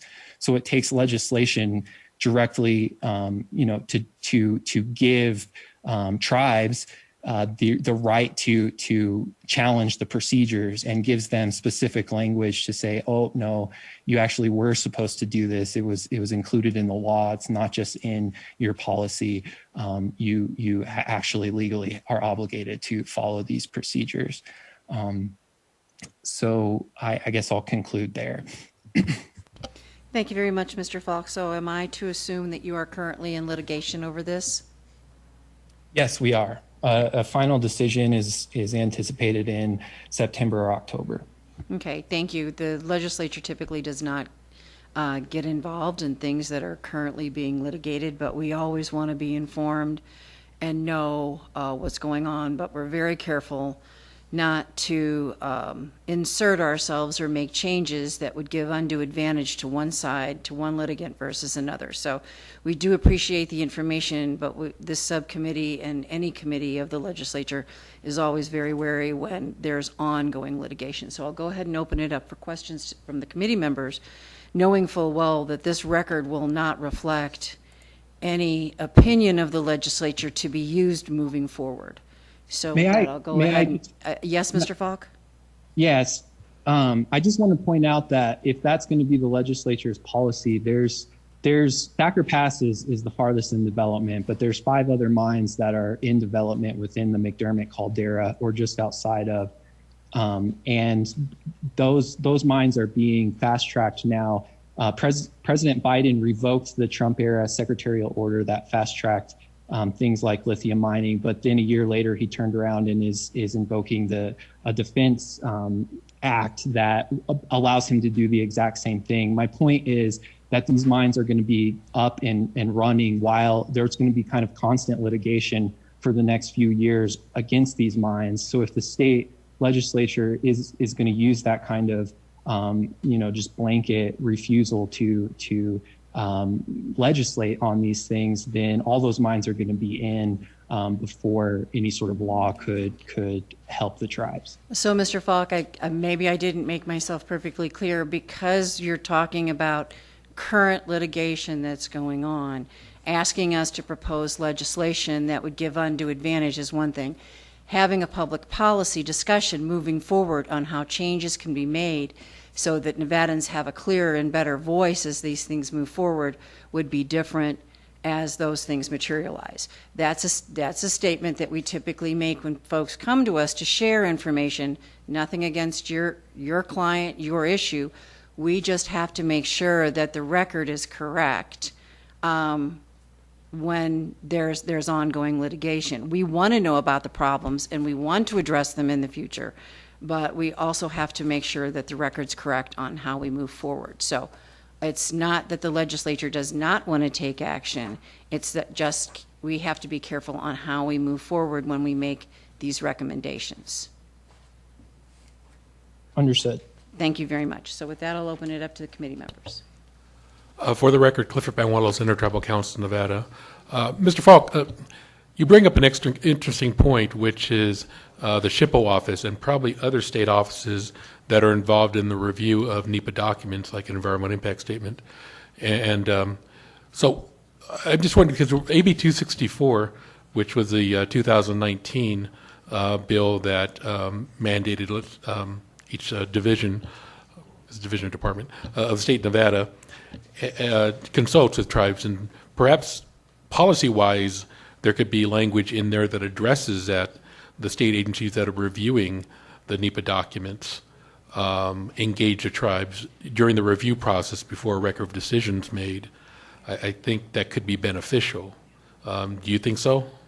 Definitely, it could definitely signal to federal agencies that there needs to be a better effort here. So yes, policy. You're definitely right. Policy would be helpful. It's just not going to be binding.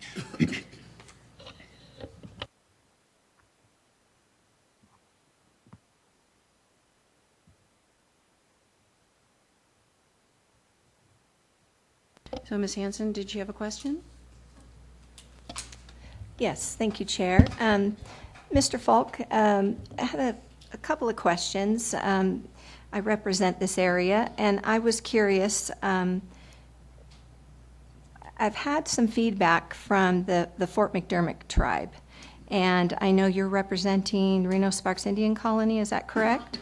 That is true. So, are you aware? Have you had conversations with the Fort McDermott tribal representative? I have, yes. And about their ongoing communication with Lithium Nevada and the efforts of outreach there. That tribe is within 50 miles. Reno Sparks Indian Colony and some of the others are, a couple hundred miles away. It's my understanding that at least maybe around 50 of the McDermott tribe members of the 350 tribe plan to have jobs there. And it's been my impression that the support, or I should say the opposition, is not as maybe what you're indicating from the Reno Sparks Indian Colony. Yeah, and just, to clarify, talking about cultural resources, I think that there's a couple of things that we need to keep in mind. The first thing that we need to keep in mind is that the tribal governments and this system of tribal governments were established by the federal government after tribes were, endured several decades of genocide. So when we need to keep this history in mind, because we need to remember too that the people that traditionally used these properties like Thacker Pass, the people that moved through Thacker Pass, likely involve Paiute descendants, Shoshone descendants, Pit River descendants, Washoe descendants, and these people were scattered after European settlement. So someone like Miss Even, the Tribal Historic Preservation Officer at Reno Sparks, she likely had ancestors that moved through Thacker Pass, and her ancestors' bones that are probably there from that massacre. They should have. This is kind of a common tactic that Lithium Nevada and BLM has done is prop up prop up Fort McDermott as the tribal voice in the region for this project. And that, unfortunately, is not what the law requires, and just doesn't really reflect the actual value of tribal resources and cultural resources. And if I could add, this is Mashani Ben, Reno Sparks Indian Colony for the record. Ms. Hanson, I would like to say that, yes, Will is saying that in traditional society, our people were bands. And in fact, between 1864 to 1868 was the massacres that occurred on Paiute people and Shoshone people, because our ancestors were fighting against the intruders coming in and desecrating the land and the resources. Then in 1872 was the mining, became the federal mining law. And when that was all happening, there was no Fort McDermott Tribal Council. There was no Reno Sparks Indian Colony. There was no Summit Lake. There was no Pyramid Lake Paiute Tribe.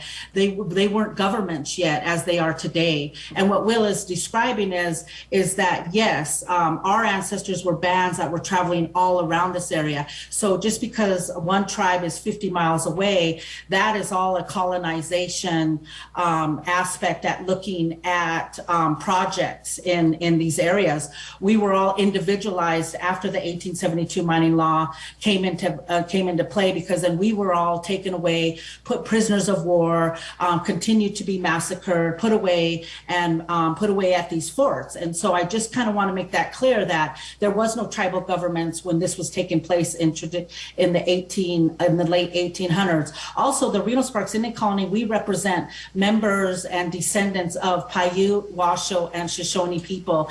Today, currently, we have tribal members that have a direct relations to Thacker Pass and also to Fort McDermott area. We also have employees, residents, and members. So I kind of want to make that clear, that having this mindset of the closest tribe should be dealing with that. I just think that's not, it's not a way for us to be. That's why I introduced myself this morning and said, hello, good morning, my relatives, because our relatives were all related. We didn't have boundaries, fences, lines. We were all related, we're all one. And because of the massacres and the 1872 mining law and of all these federal laws, over 1,000 laws made for tribal people, we're all now individualized, set off into these different areas. And we tell each other, oh, that's Fort McDermott's problem. Oh, that's Duck Valley's problem. That's Reno Sparks Indian Colony's problems. When I'm talking to my relatives, we need to all be one and be together on this, because, electric vehicles are not going to save to save this world. And also, too, is I was just listening to my relative Marvin Wright talk about the water. As we're going to listen to the next agenda items, they're all important areas that we all need to be working together on. Thank you very much. So, yes, briefly, please. Thank you. Yeah, for the record, Cliff Melrose, I feel like I do need to say this. I'm employed by the Intertribal Council of Nevada, which is a consortium of the now 28 federally recognized tribes in Nevada. And my people are the Wadadika, Amnua, Western Shoshone from Ruby Valley, Nevada. And I cannot speak for another tribe, but I do want to clarify for the record that the state and myself as the tribal representative on the subcommittee did reach out to the Fort McDermott tribe. However, they had a conflicting meeting, and the entire staff that would have been at this meeting was unable to attend because of a meeting in Winnemucca. So I do want to point that out for the record. And they're more than welcome to submit any written testimony that they'd like to add to the record for today. So with that, I believe this has been thoroughly discussed, and any policy changes moving forward can be brought to any legislature, and they have a time to have those conversations about it as we move forward. So with that, we'll go ahead and close item number 5 and move on to item number 6, which is a presentation on the Swamp Cedars National Monument. We have 2 folks who are participating by Zoom. I believe we have Mr. Steele and Ms. Spilsbury, is that correct? Oh, we have had no one sign in yet for item number 6. So I tell you what we'll do, rather than wait, if they heard this and they're getting ready to sign in, go ahead and please sign in. I'm going to move to the next agenda item, but then return to item number 6 if they have an opportunity to sign in. I know sometimes there's technical difficulties. So with that, we'll go ahead and move to item number 7, which is a presentation on the Avikwama National Monument. We have Taylor Patterson, and I believe participating by Zoom. Yes, I'm here by Zoom. Welcome to the committee. Please introduce yourself and proceed. Thank you so much, Madam Chair, and thank you to the committee for having me today. For the record, my name is Taylor Patterson. I'm the Executive Director of Native Voters Alliance Nevada. I am also a member of the Bishop Paiute Tribe, and I know on there it said Fort Mojave representative, but I work in coordination with Fort Mojave, so sorry to disappoint for all of you. So I went ahead and provided a presentation that I think they said that y'all have copies of on just a physical piece of paper, but I'll go ahead and run through the presentation as I normally would. So to begin, the Honor Avikwame designation or effort is an effort to designate public lands within Clark County as a national monument. The effort is supported and led by tribal nations, particularly the Fort Mojave Indian Tribe has been working on this initiative for a couple of decades now, long before my time, but they have been at this for quite a while. The effort is also supported by the local Clark County communities and a bunch of environmentalists and environmental groups. The goal of achieving a national monument designation is to preserve the area's cultural, historic, and natural wonders while elevating the visibility for local communities so they can increase ecotourism opportunities and preserve their quality of life. So within that presentation, we have a map of the proposed monument area. So it is kind of hard to see because we have a lot of designations and little things kind of cut out in the map, but the primary monument would be that blue sort of middle part. You see Searchlight there in the center, which would be one of the closest communities, but the closest neighbors would be the Fort Mojave Indian Reservation, Searchlight, like I mentioned, Laughlin to the very south, and then Boulder City to the north as well. So generally, when I describe the area, I tell folks that it's in between Boulder City and Laughlin is kind of the easiest way to describe it on this map. But as mentioned, it's home to a lot of different resources, cultural, natural, ecological. But what you can kind of see with this insane looking map is just the vast amount of designations that already exist in the area. So you have a lot of protections on the California side and a lot of protections on the Arizona side with this kind of area of critical environmental concern in Nevada, overlaid with some wilderness areas and other designations as well, but it created a sort of donut hole in the center. I wish Assemblyman Yeager was here to hear that one because he would really like that. But it created a donut hole in the center for a lack of protection in this very sacred area.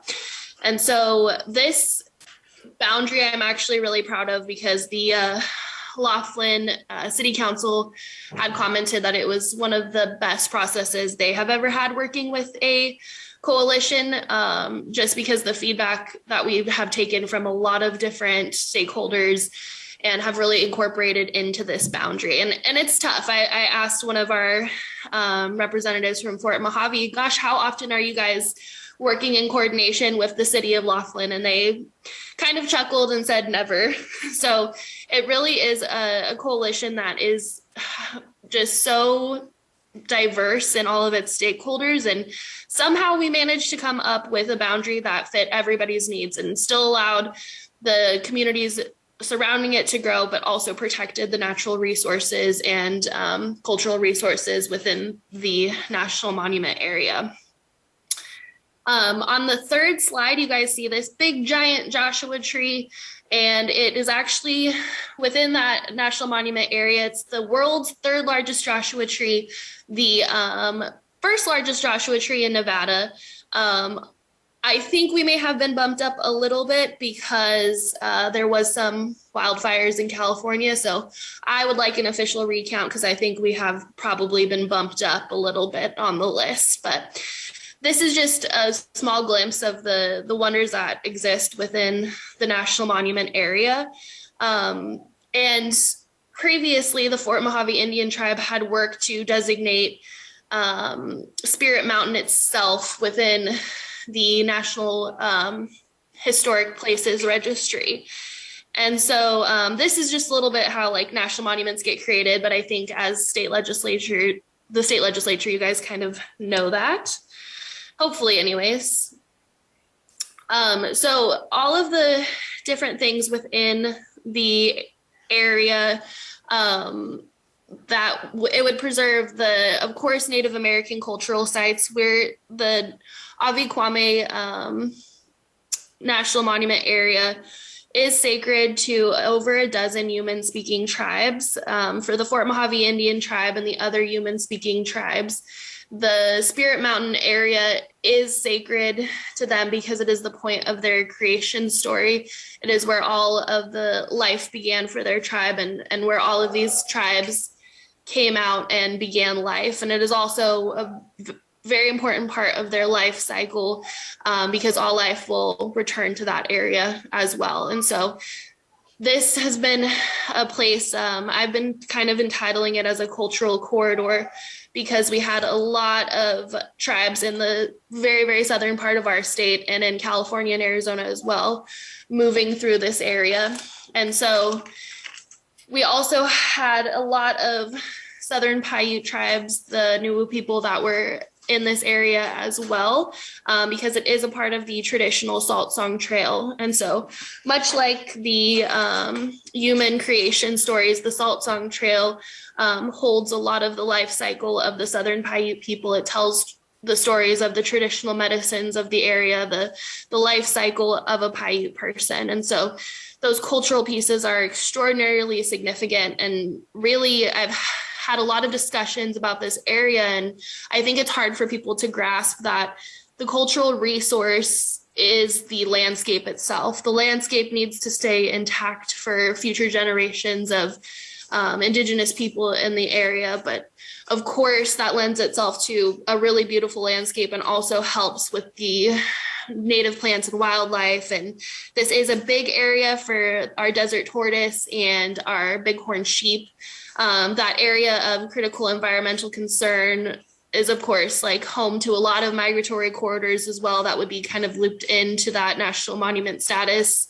But luckily, there still would be recreation in the area. We prided ourselves on really trying to engage the OHV community and really be inclusive to all of the different stakeholders and just trying to work with as many people as we can. And I think that's really the mark of a good coalition, is the diversity of its members. And so I feel like we've been very successful in that regard. It is also home to Walking Box Ranch, which I find to be very fascinating. It was the home to old movie star Clara Bow and Rex Bell. It was their kind of little holiday getaway.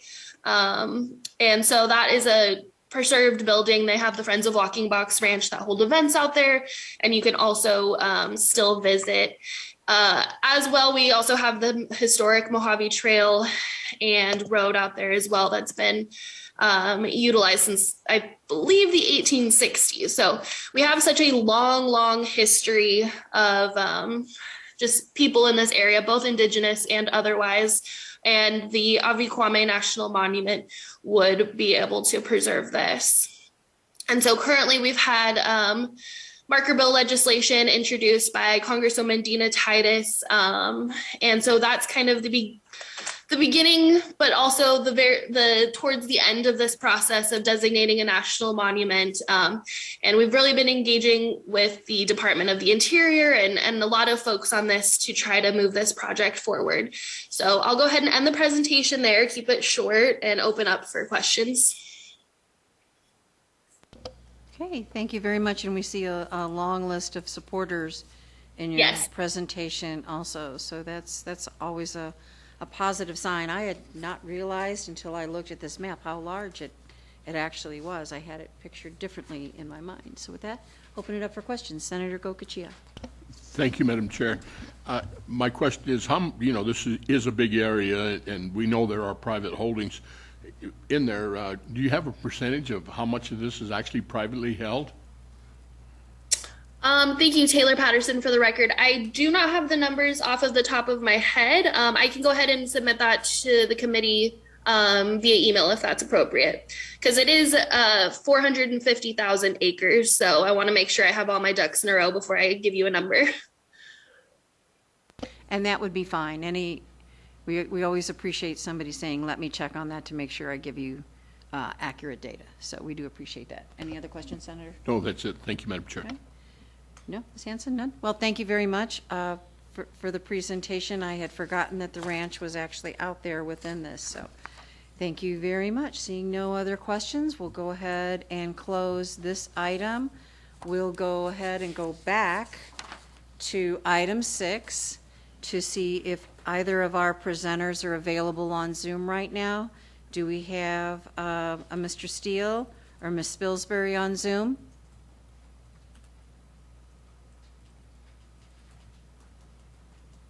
I don't believe so. We'll have to do some follow-up on that to make sure that they have their opportunity. All right, so with that, item number 8 is discussion of Indigenous participation with public lands issues. We had Tribal Chair Mr. Thomas scheduled, but he was not sure if he was going to be able to attend. Is Mr. Thomas available? Either in person or on Zoom?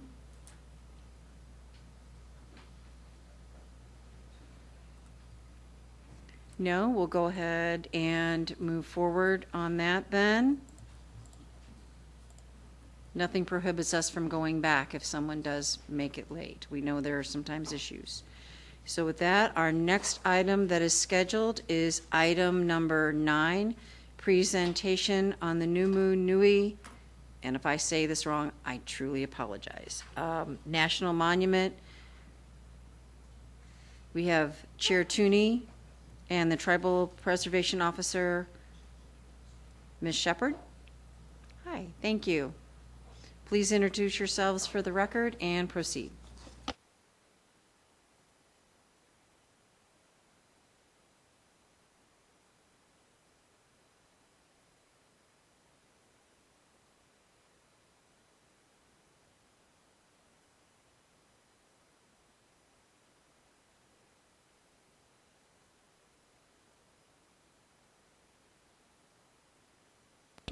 Hi, my name is Layla Shepard. I am the TIPO.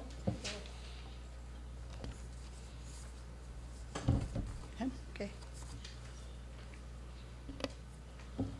Hamu, good morning. Pisha Amua.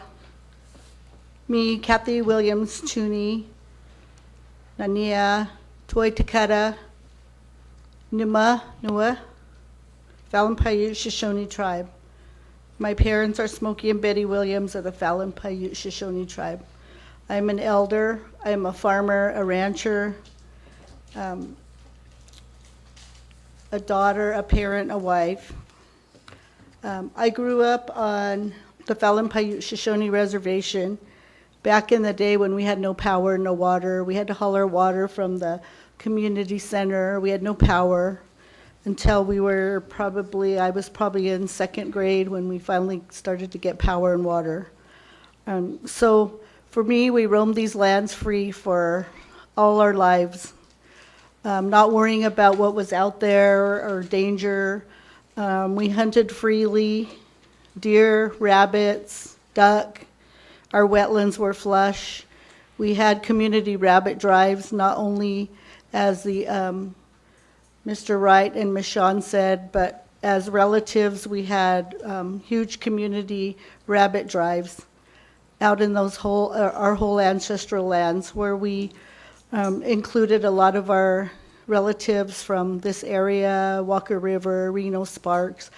And when the rabbit drives were over, we shared our meat with these elders from this area, as well as the hides that we collected. We would bring over to a lot of our elders over here to tan those hides for different purposes. So good morning, my precious Native relatives and dignified guests. My name is Kathy Williams Tooney. I'm the chairwoman of the Phelan Paiute Shoshone Tribe. It's a great honor to be here today with you and to present our Native stand on the most critical issue confronting our tribal nations today, the protection of our Native ancestral sites, in which we will call our Numanua homelands. We were known as the Tuitakata, the Tule Eaters. We were created in the marshlands on the baselands of the ancestral lands that we're going to talk about.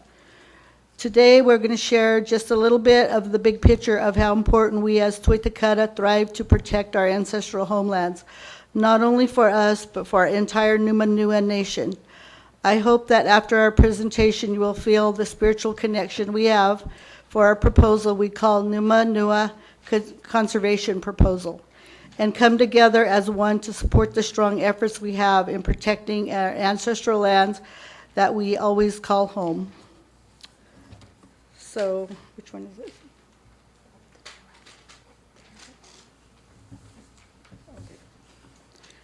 So this is our story. The Paiute and Shoshone people, the Numa and Nua, as we call ourselves, lived here and thrived across the Western Great Basin since time immemorial, safeguarding our lands, waters, and our wildlife. For more than 10,000 years, we have hunted, prayed, and gathered medicine on the mountain peaks, valleys, playas, and wetlands of the Great Basin. Beginning in the late 19th century, our ancestors were forcibly removed from our traditional territories and moved onto small reservations. We rely on access to federal public lands to preserve our culture and religious identity and to continue our subsistence practices. Bottom one? Okay. So here is our historic homelands, the Paiute and Shoshone traditional territory. As you see, it goes up into Oregon, Idaho, over to Utah, all the way down and into California. So those were our historical homelands when we were first created here on the earth. And what we're talking about today is just a very little small piece right here that we are trying to protect out of this whole big vast amount of area. This is all we're asking to protect. Okay. The Numanua proposal will protect areas of the Paiute and Shoshone people's homeland. Focus on the areas between the reservation of the Phelan Paiute Shoshone, the Yamba Shoshone, Lovelock Paiute, and the Walker River tribes. The areas that will be included are the Stillwater Range, the Clan Alpines, and the Monte Cristo Range. Those areas will continue to have existing use of the landscape, public access, hunting, grazing, at all current levels. The proposal will better protect cultural resources to the extent possible and help educate people on the public of the special use of these lands. We will also provide our expertise in the co-management of these lands.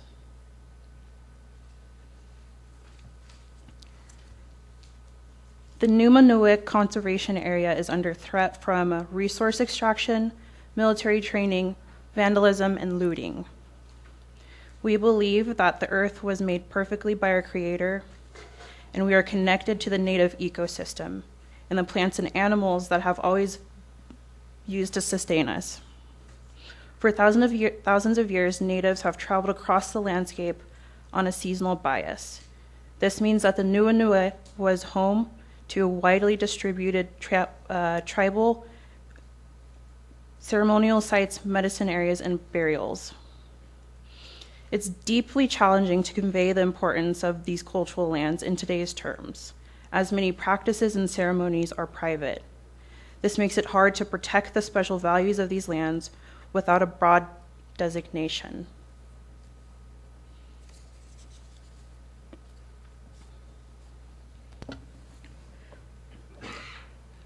So here is only one site, one of the sites that we're seeking to protect. Fox Peak.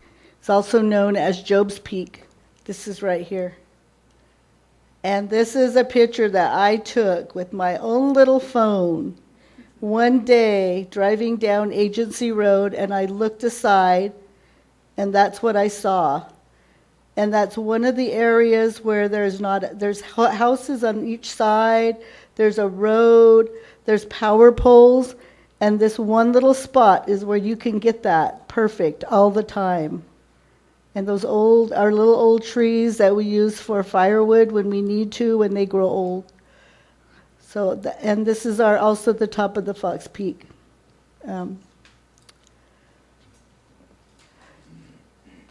So this is the juncture of our earth and our sky. That's where we are. That's us. Numa Nua. Our parent stones and springs are located near the peak. Very, very sacred site up there for our people.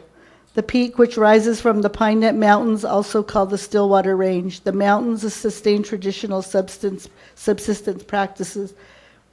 So we were created down in here, and we roamed all those lands over to the top. You go over to the top is the Dixie Valley, where one of our most precious ceremonial sites are.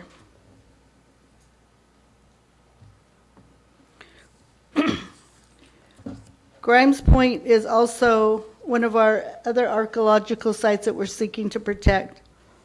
And for me, as a licensed teacher in the state of Nevada and Arizona, that's very, very important to me, because an abundance of the carved rock art called petroglyphs cover the basalt boulders at Grimes Point. If you visit, we ask you to please treat this sacred site respectfully and refrain from touching or damaging the petroglyphs in any way. So as an educator, we take our tribal children up there to teach them of where we came from and what we are, and how this whole territory right here is our sacred lands. So what I teach our children is this was our language. These were our books. This is how we learned. This was our classroom, and this is our story. So every year I would do a project with my kids, and we get as close as we could to a hide. We would use the old brown cardboard bags, and we'd paint them. And we'd make our own stories based on our trip up there. And the kids, every year that we've gone, their stories are so different, but they're so similar.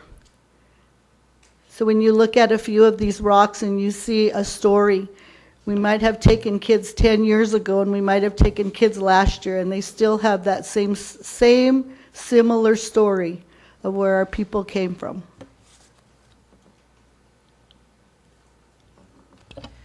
One of the other sites that we're seeking to protect is our wetlands. Secretary can distinguish between the two of you. Okay, thank you. Layla Shepard. So one of the other areas that we're seeking to protect is our wetlands. So the Numanue Conservation Area is rich in wildlife, providing a refuge for multiple important species. The wetlands of the valley each year play host to migrating birds. The alpine uplands provide a habitat for bighorn sheep and other big game.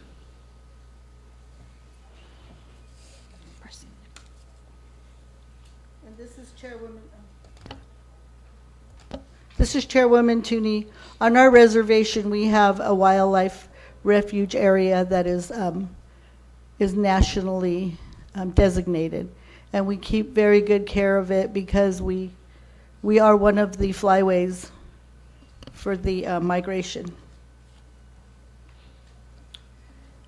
Another thing that we're seeking to protect with this conservation area is the Pony Express stations. Just east of Fallon lie the Sand Springs Pony Express station and the Cold Springs Pony Express station, two of the 186 stops along the Pony Express mail delivery route from Missouri to California. The stations are in ruins now, but the view still looks much as it did before.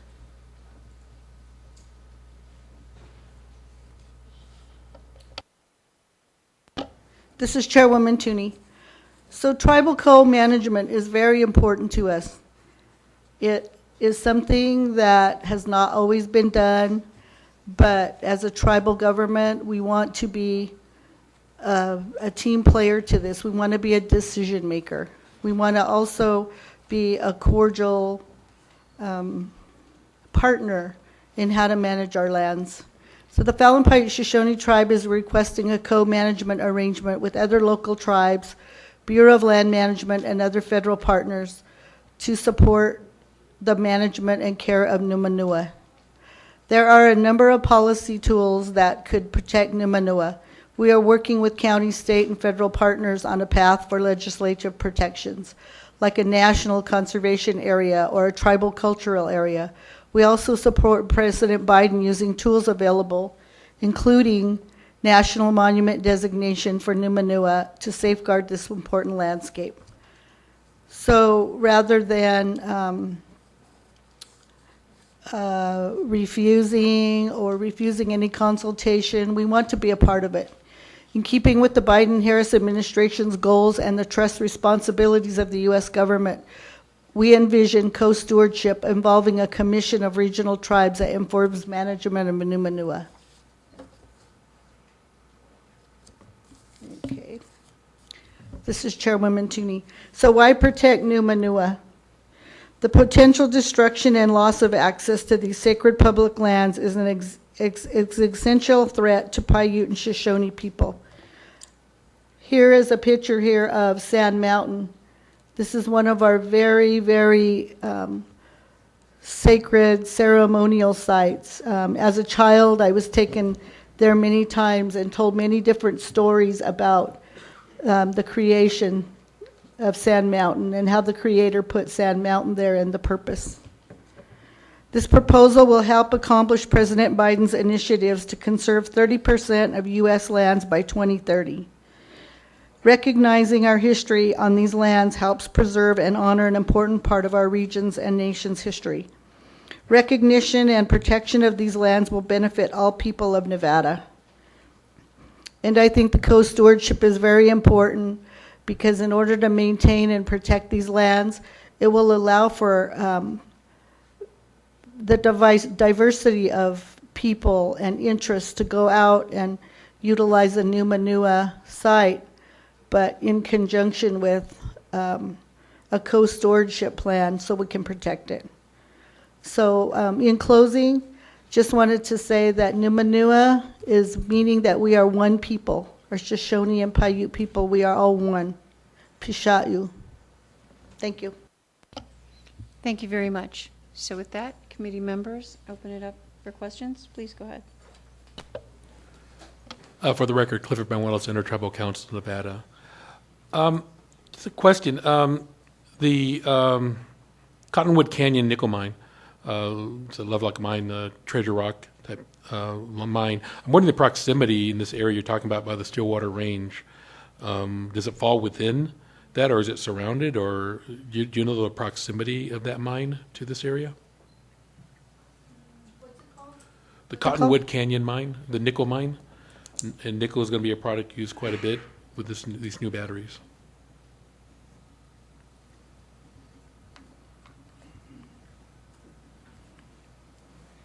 I'm not sure on that, Cliff, but I will check. I will get back with you. And if you would share that with the whole committee, that would be great. That way it can be part of our record. Okay. Thank you. I know there are several mines up in there, in the Stillwaters, and I just haven't heard of the nickel mine, Cottonwood Canyon. Okay. Okay. Thank you. So thank you kindly for having us today, and we appreciate the I opportunity. think there might be one or two more questions, but we'll go from there. Senator, did you have a question? Yes, thank you, Madam Chair. And I've just, with your slide there of Sand Mountain, again, I'm all about protection, and you know as well as I do, you know, Memorial Day, Labor Day, there's 20,000 people on that mountain. So, I mean, how are we going to address that? Yeah, and that's why we want to be a part of the co-stewardship. How can we manage to have our recreation and our protection and our sacredness all put together diversely in that little spot right there? Thank you, Madam Chair. Thank you, Chair. Assemblywoman Hanson, District 32. Thank you for the presentation and for being here today. I didn't pull it up, but I know during the last legislative sessions, we've been dealing with the expansion of the Navy wanting some more space. Where's this interplay with what you're asking for? Does it bump up against it? Have you been working with them? Different areas, let me see if I can go back. Different areas within here, so this is probably where the NAS expansion happens. We have the different bombing areas. We also have in the legislature where there's a lot of wilderness protection.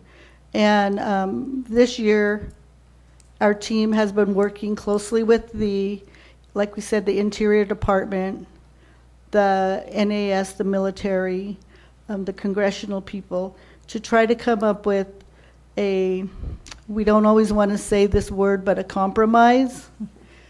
And a lot of our strong points are co-stewardship. So we are working heavily with them in this last, I would say, about a year, to try to come up with it. You know, our tribes are never against national defense. That is one thing that we are going to have for the rest of our lives, is national defense. We understand that. But we also understand the importance of our ancestral lands and the protection of our burial sites and our artifacts and our archives that still remain out there on all those vast millions of acres. And as Native, when we come across something, we always say our little prayer and we leave it there.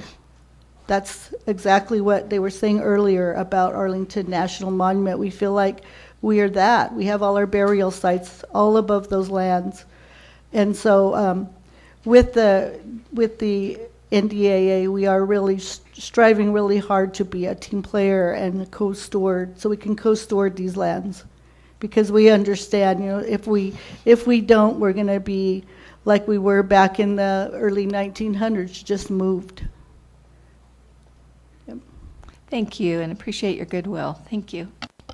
Thank you very much. I think that's just a very, very important part. That's the co-stewardship, the shared responsibility for the land, I think is a very important point. And thank you for sharing that with us. We do appreciate it. So we're not seeing any other questions. Thank you very much for being here. Thank you. And I believe we can go back to item number 8. I believe we have Tribal Chair Thomas is on the phone. Is that correct?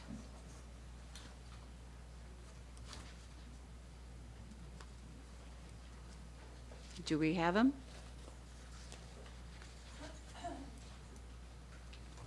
Good morning. Good morning. Thank you. Please introduce yourself and proceed.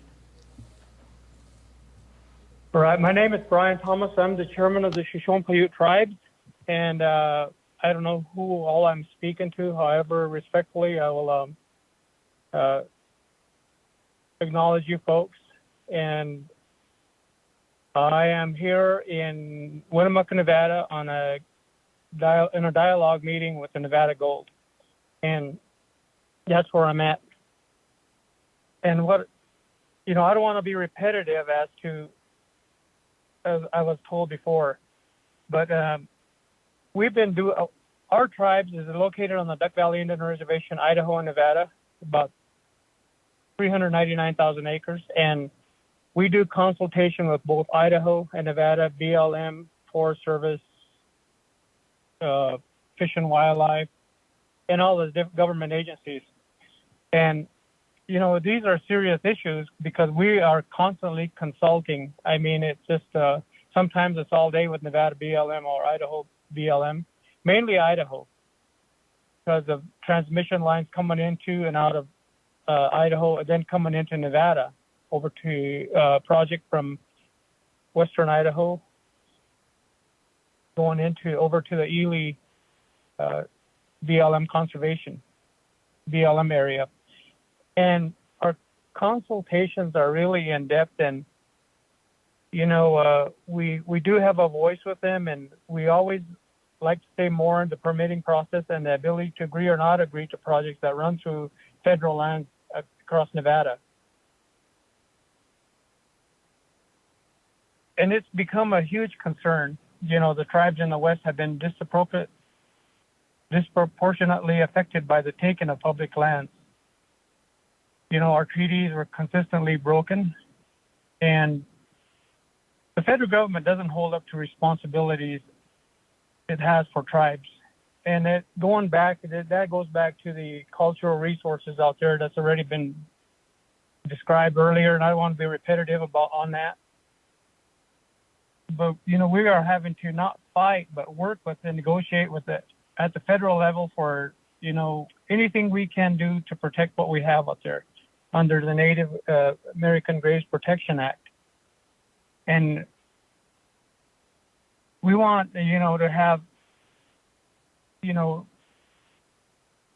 to be heard at the federal level as tribes, sharing our concerns of mine expansion, transmission lines, and water resources, the land, the air, the water, the soil, and provide it for a special protection of our resources that we have that we all survive on.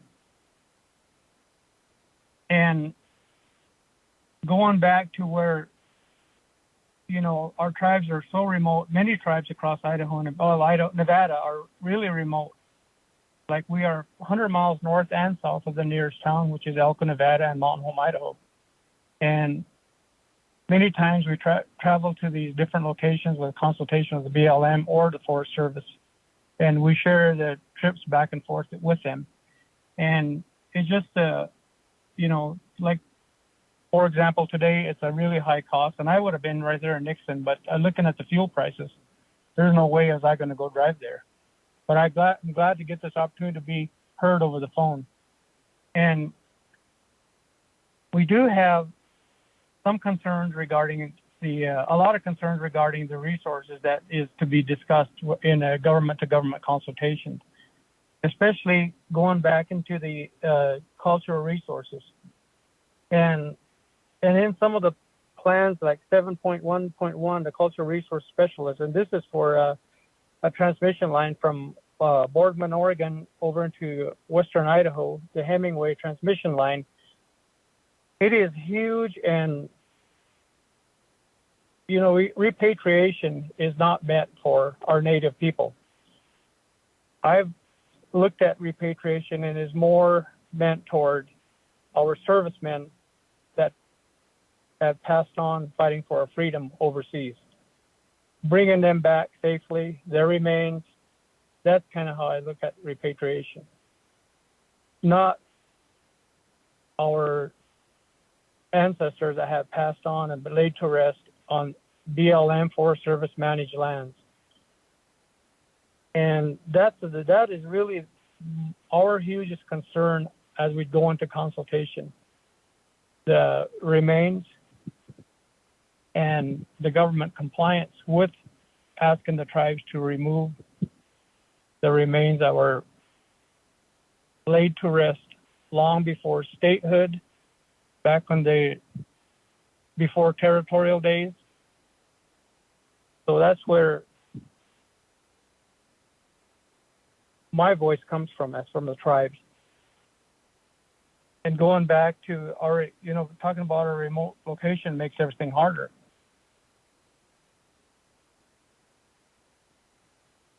Our concern on the reservation is that states have worked through these issues because they charge taxes and fees that help maintain infrastructure for its citizens. And we're here today to ask you to consider directing a portion of taxes and fees collected from related issues in public lands to Nevada tribes, including mine proceeds.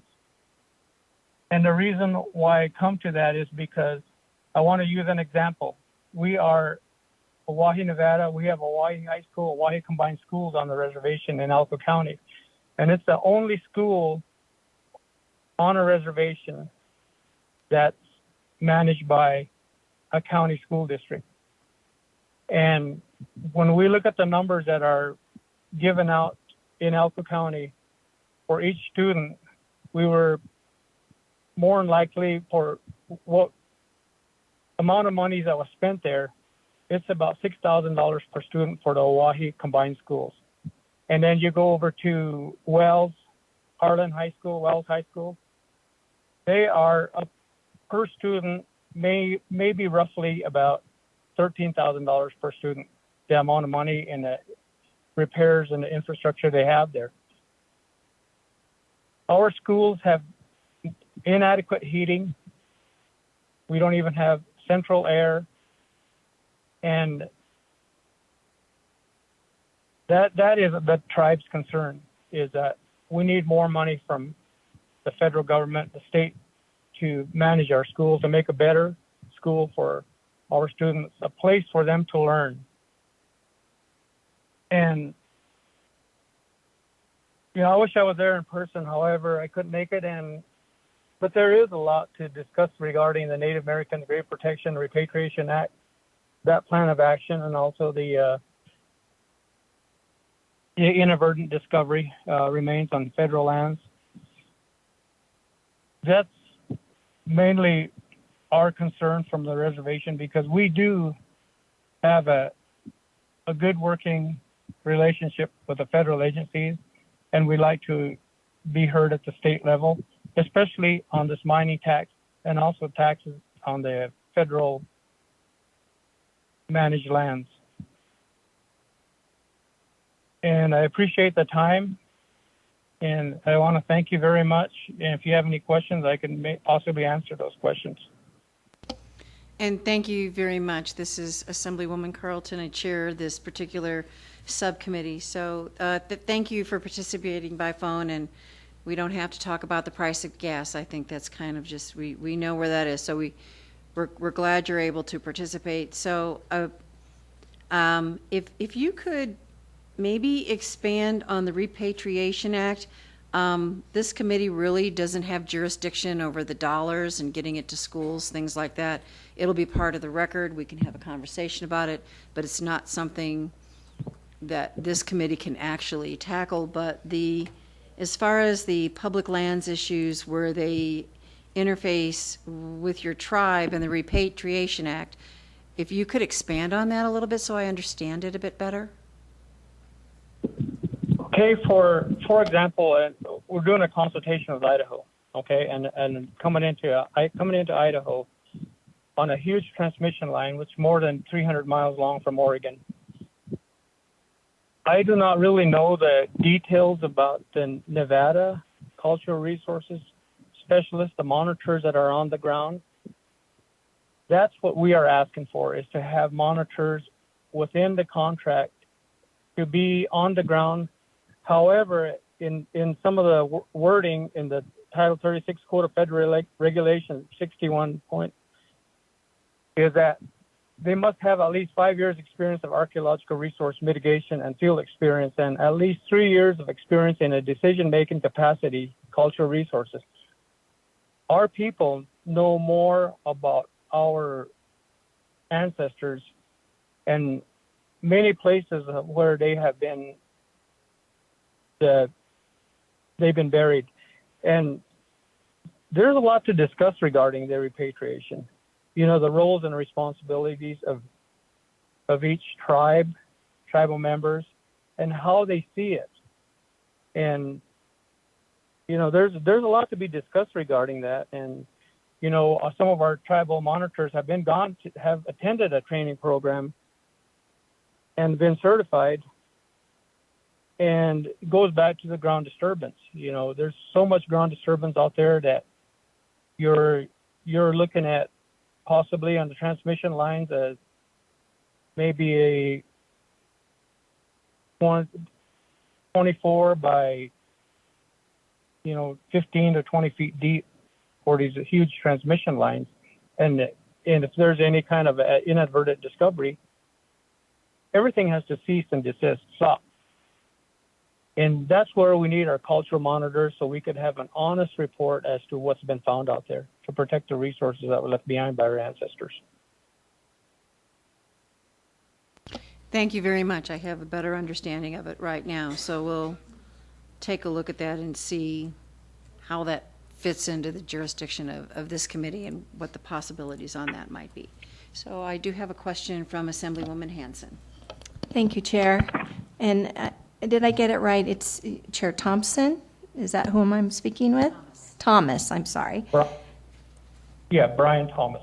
Thank you, Chair Thomas. Thank you for your comments. I did, and yes, we're public lands. We don't have jurisdiction over the educational issue, but I did want to note that I do serve on the Education Committee during the sessions and in the interim, and I did take note of your comments about the per pupil funding there at the Oahe School, and that is in my district, Humboldt County is. So I would like to maybe invite you in July 29th. We have our monthly education hearing, maybe during public comment, and I'll work offline to get you connected to the committee. I think we need to hear from you. I'm also in contact with Dr.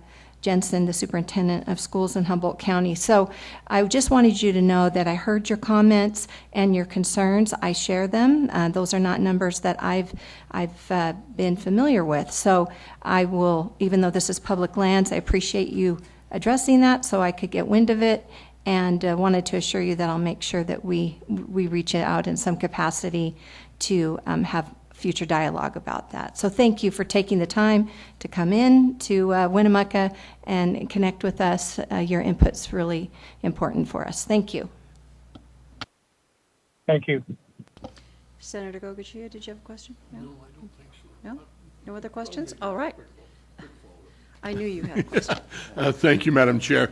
Mr. Thomas, Brian, the transmission line you're talking about, that's got to be crossing through Idaho then.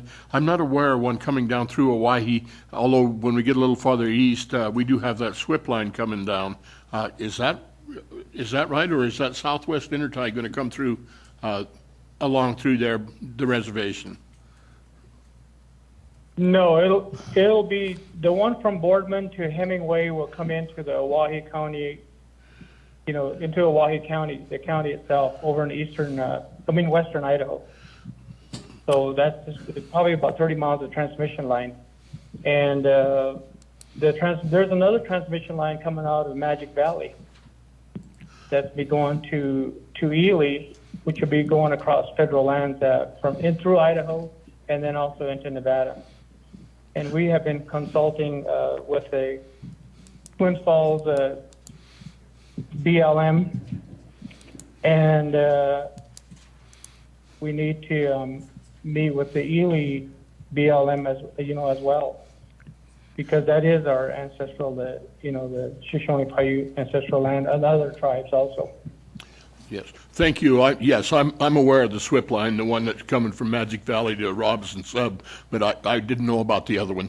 Thank you, Brian. Appreciate it. Yeah, thank you. And seeing no other questions from the committee at this time, that takes care of that particular item. We have 2 items left, and we're going to reach out on item number 6 to see if we can find the folks, just to see if there's any miscommunication.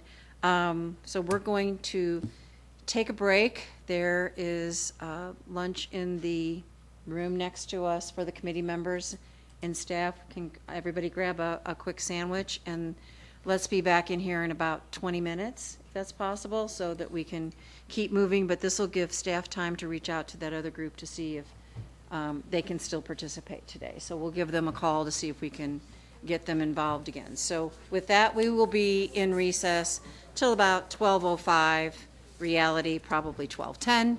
So we'll see you all back here then. We're in recess.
So it is legislative time.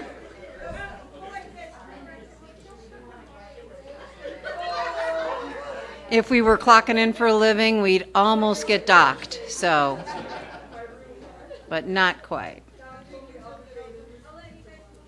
I said 12:05, realistically 12:10, it's 12:15, we're right on time. This is the way it works. You have to plan ahead. So we'll go ahead and come out of recess. We'll go ahead and ask one more time, third time's the charm, for presenters on item number 6 on the swamp cedars. If they are available on Zoom right now, we'd be happy to hear your presentation, but I believe they might be in one of the other meetings here in the state today, and that might be the difficulty. So we'll open it up again just in case they're available. And no one's responding, so we'll go ahead and just leave item 6 sit for now. We will not be going back to it again. We've tried a couple of times. That takes us to item number 10, presentation on the cooperative extension programs of the University of Nevada, Reno. I believe we have Mr. Thompson and Mr. Rodriguez.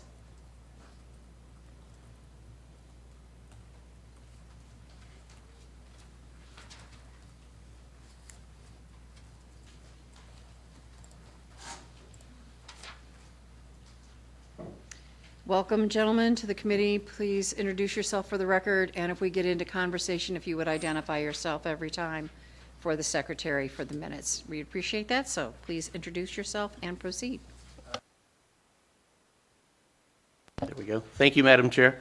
For the record, my name is Jeff Thompson. I'm the Executive Vice President and Provost for the University of Nevada, Reno. Thank you, Madam Chair.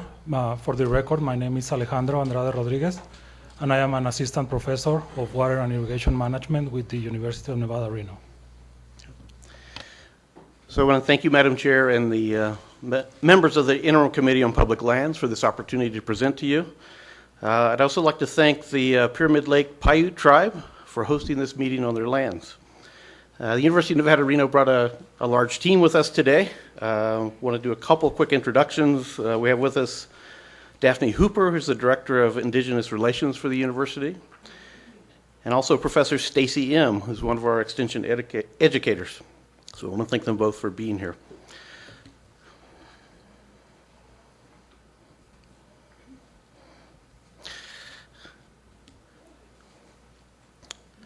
So I'm going to share a bit today about the College of Agriculture, Biotechnology, and Natural Resources, or as I will say, CABNR from now on, because it's much easier for me to say, through the presentation. CABNR's scale is quite vast, from molecules to landscapes, individuals to ecosystems, agriculture to wildlife, and everything in between. CABNR is home to over 1,400 undergraduate and graduate students and over 730 statewide faculty and staff. As the original land-grant institution in the state, UNR fulfills our land-grant mission through research and education to communities throughout Nevada, and this research and education occurs throughout our university.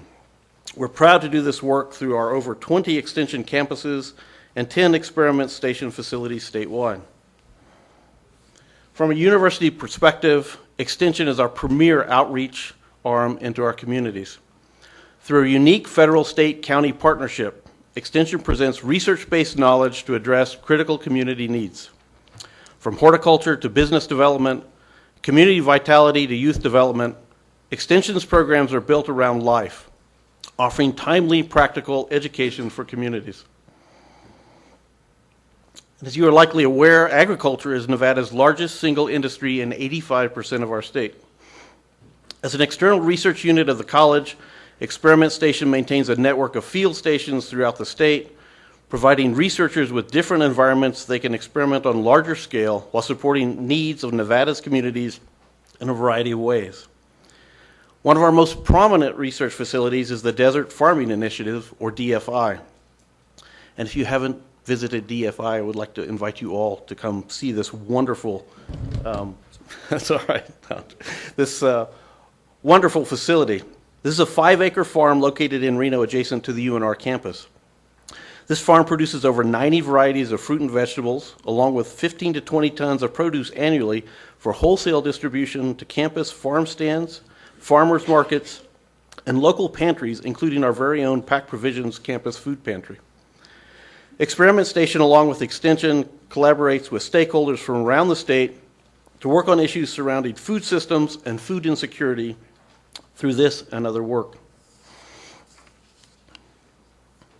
The university, through programs and services, collaborates with many Nevada tribes.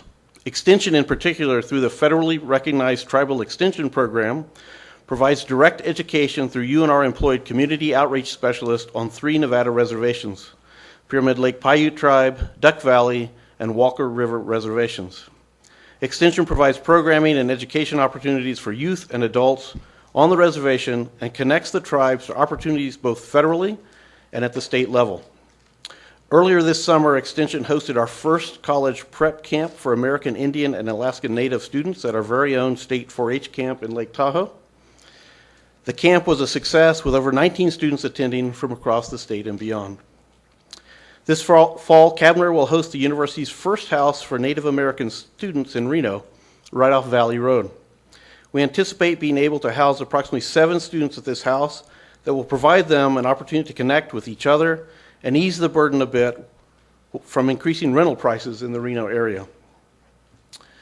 The Desert Farming Initiative, or DFI, that I spoke about on the previous slide, provides support to the university's Indigenous students by raising awareness about traditional and medicinal plants.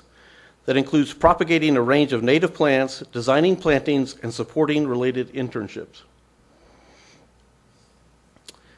As a committee and elected officials, we know you hear about and are aware of the vast array of issues that we must address as a state: fire, water, climate, food access, and more.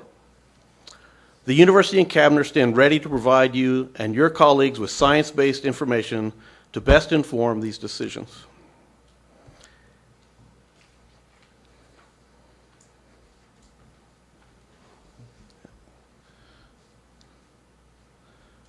Here we go.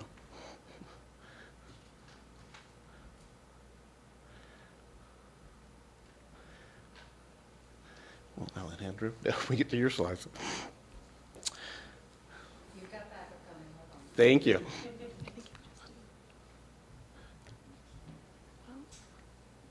I lost the cursor. Yeah, there it is. There we go. Thank you. How about if we switch places? Okay. To make this work, I would like to now welcome my colleague and a rising star in his field, Dr. Alejandro Andre Rodriguez, to share more with you on a research project that could have monumental impact on our water usage both in Nevada and the western United States. So I'll turn it over to you.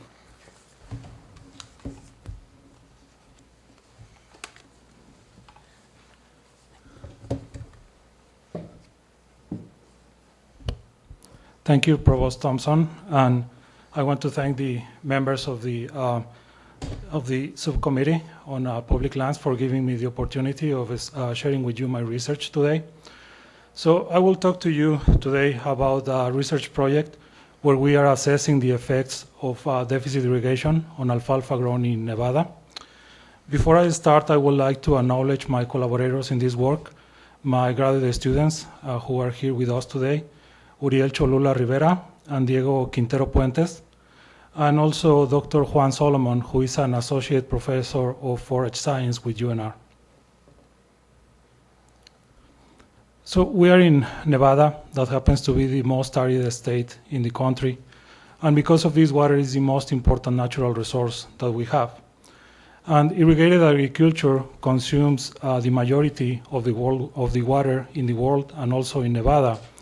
It has been estimated that irrigation consumes about 85% of the fresh water in the world and 70% of the fresh water in Nevada. But it turns out that irrigated agriculture is quite productive. In return for the use of this water, it produces about 30 to 40% of the world's food calories.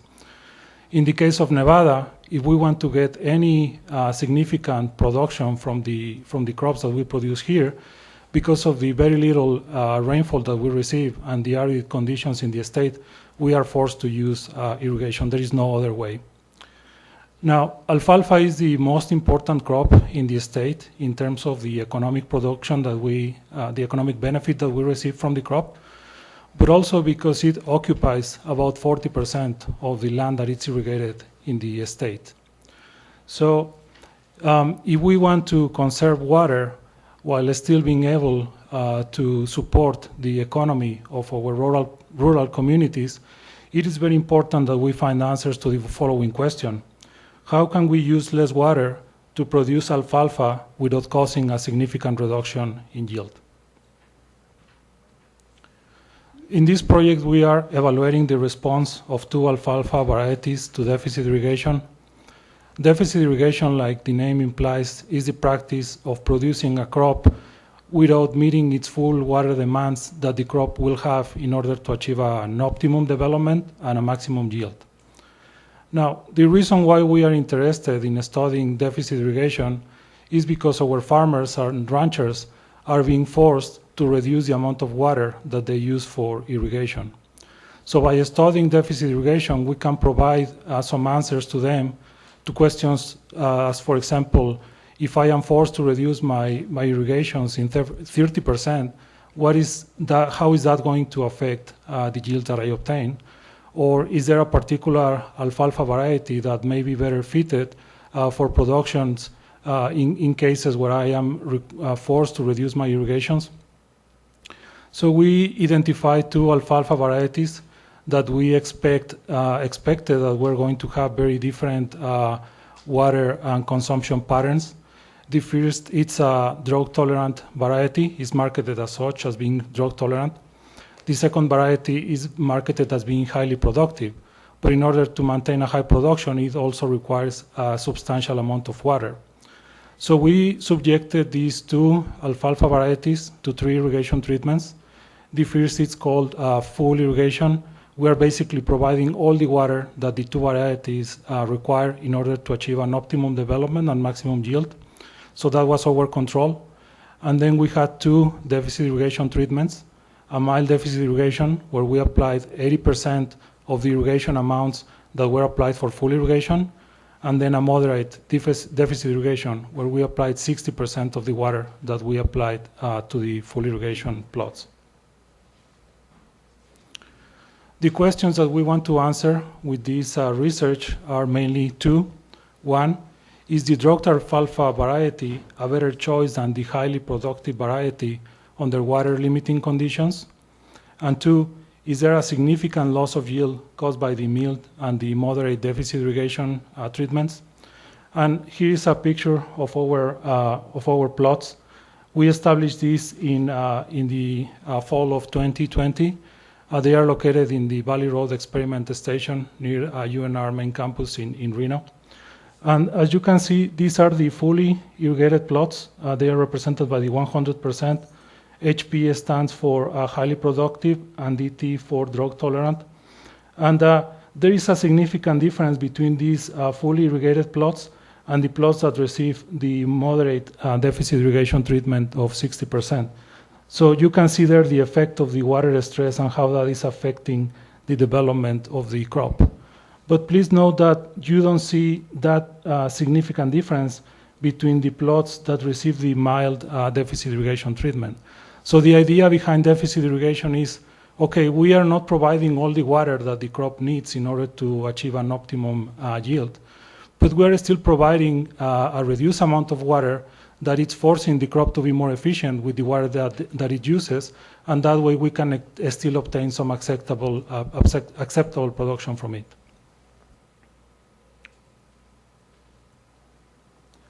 Some of the preliminary answers that we have obtained after the first year of this study, like I said, we started in 2020. So these are some answers that we obtained from year 2021.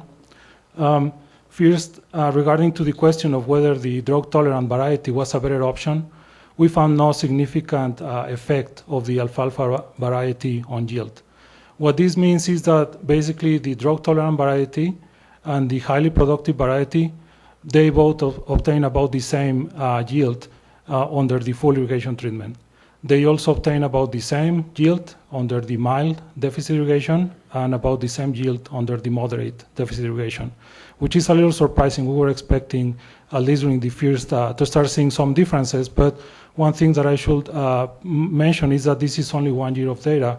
We are looking at the extended effects of deficit irrigation, so we are going to continue this during this year, and then the following year to have a more conclusive answer to this question. And here, one thing that we found and that was very interesting is the fact that the highly productive variety did consume water much faster than the drought-tolerant variety. And we know that because we placed a network of soil moisture sensing stations in the field, and that allowed us to know how much the water that was available to the crop was changing over the entire growing season. And we obtained this graph from those sensing stations. But basically, they show how both varieties consume the water during the growing season. So the blue line represents the highly productive variety, and the red line the drought-tolerant variety. A 0 here means that the soil is full with water, and a 1 means that all the water in the soil has been depleted. So you can see that the highly productive variety very frequently depleted almost all the water in the soil, and that was one thing that was very interesting, one result. Another preliminary answer that we obtained is that there is indeed a reduction in the yield, and this reduction showed a linear pattern. That means that by reducing the irrigation amount in 20%, we had a reduction in yield of about 20%. By reducing the irrigation amount in about 40%, that also reduced the yield in about 40%. This is consistent with previous studies evaluating deficit irrigation in other states and regions. But one thing that I would like to point out is that the full irrigation plots were the only ones where there was a significant difference in the yield with respect to the moderate deficit irrigated plots. Now, in regards to how is this important to Nevada, well, from the results that we obtained from this study, we can provide recommendations to farmers and ranchers in Nevada that are producing alfalfa under water limited conditions. But the recommendations that we provide can be also useful for farmers and ranchers in other western states that share water resources with Nevada. So by providing some answers to them, we are also indirectly helping Nevada to conserve water. This methodology that we are following can be also applied to other crops. It's not just something that can be applied to alfalfa. And finally, the data that we are collecting, we are using it to develop crop models. Crop models are computer programs where we enter information about the crop, information about its environment, about its management, and then we start to run with these computer programs on different scenarios to evaluate how, for example, an increase in the air temperature, which is one of the expected effects of climate change, we can estimate how that is going to affect alfalfa production in Nevada. So that's one of the potential results of these outcomes of these results that we're obtaining. And before we take questions, I would like to share with you very briefly why I became interested in irrigation. I was born and raised in central Mexico, in a region that shares many of the water problems that we have in Nevada. And when I was growing up, my dad, he was a farmer. He's no longer, but he had a farm, and most of the production was rain-fed. So he was always waiting for the water, for the rainfall to come. And that many times it didn't happen, and as a child I was looking at his concerns. So at a very young age I became aware of the importance of irrigation. So I went and studied irrigation engineering, and by the time I graduated, my father no longer had the farm. But I couldn't make a difference there. But now UNR has given me the opportunity to make a difference here, and I'm very humbled by that opportunity, and also very glad of being here and again being able to share my research with you. Thank you. Thank you very much for being here. We do appreciate it. It's interesting. This is kind of an off-the-wall question. but if they prepared you for testifying in front of me, they've probably told you that. In one of the meetings somewhere, one of the tours that I was on, I was told that grapes actually take less water than alfalfa does to grow. Is that true? Are you aware of, that may just be something that's out there. I don't know. I've heard of folks saying that. I probably should ask my guy over here to the left. Probably knows that answer better than I do.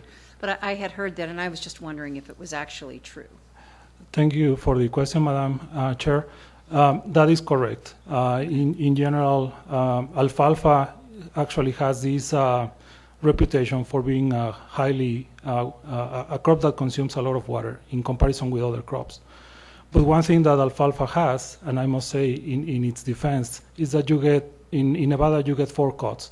So you can get 4 different, let's say, incomes out of that, which in the case of grapes, I'm not very familiar with grapes, but it gives a lot of flexibility. Another thing that alfalfa has is that if for some reason you have to stop the irrigation, let's say in the middle of the summer, you don't lose the complete, you lose some production, but you don't, like the crop just goes dormant. It's just like it goes to sleep, and then the next growing season, when you start to have water available again, you start irrigating and it regrows.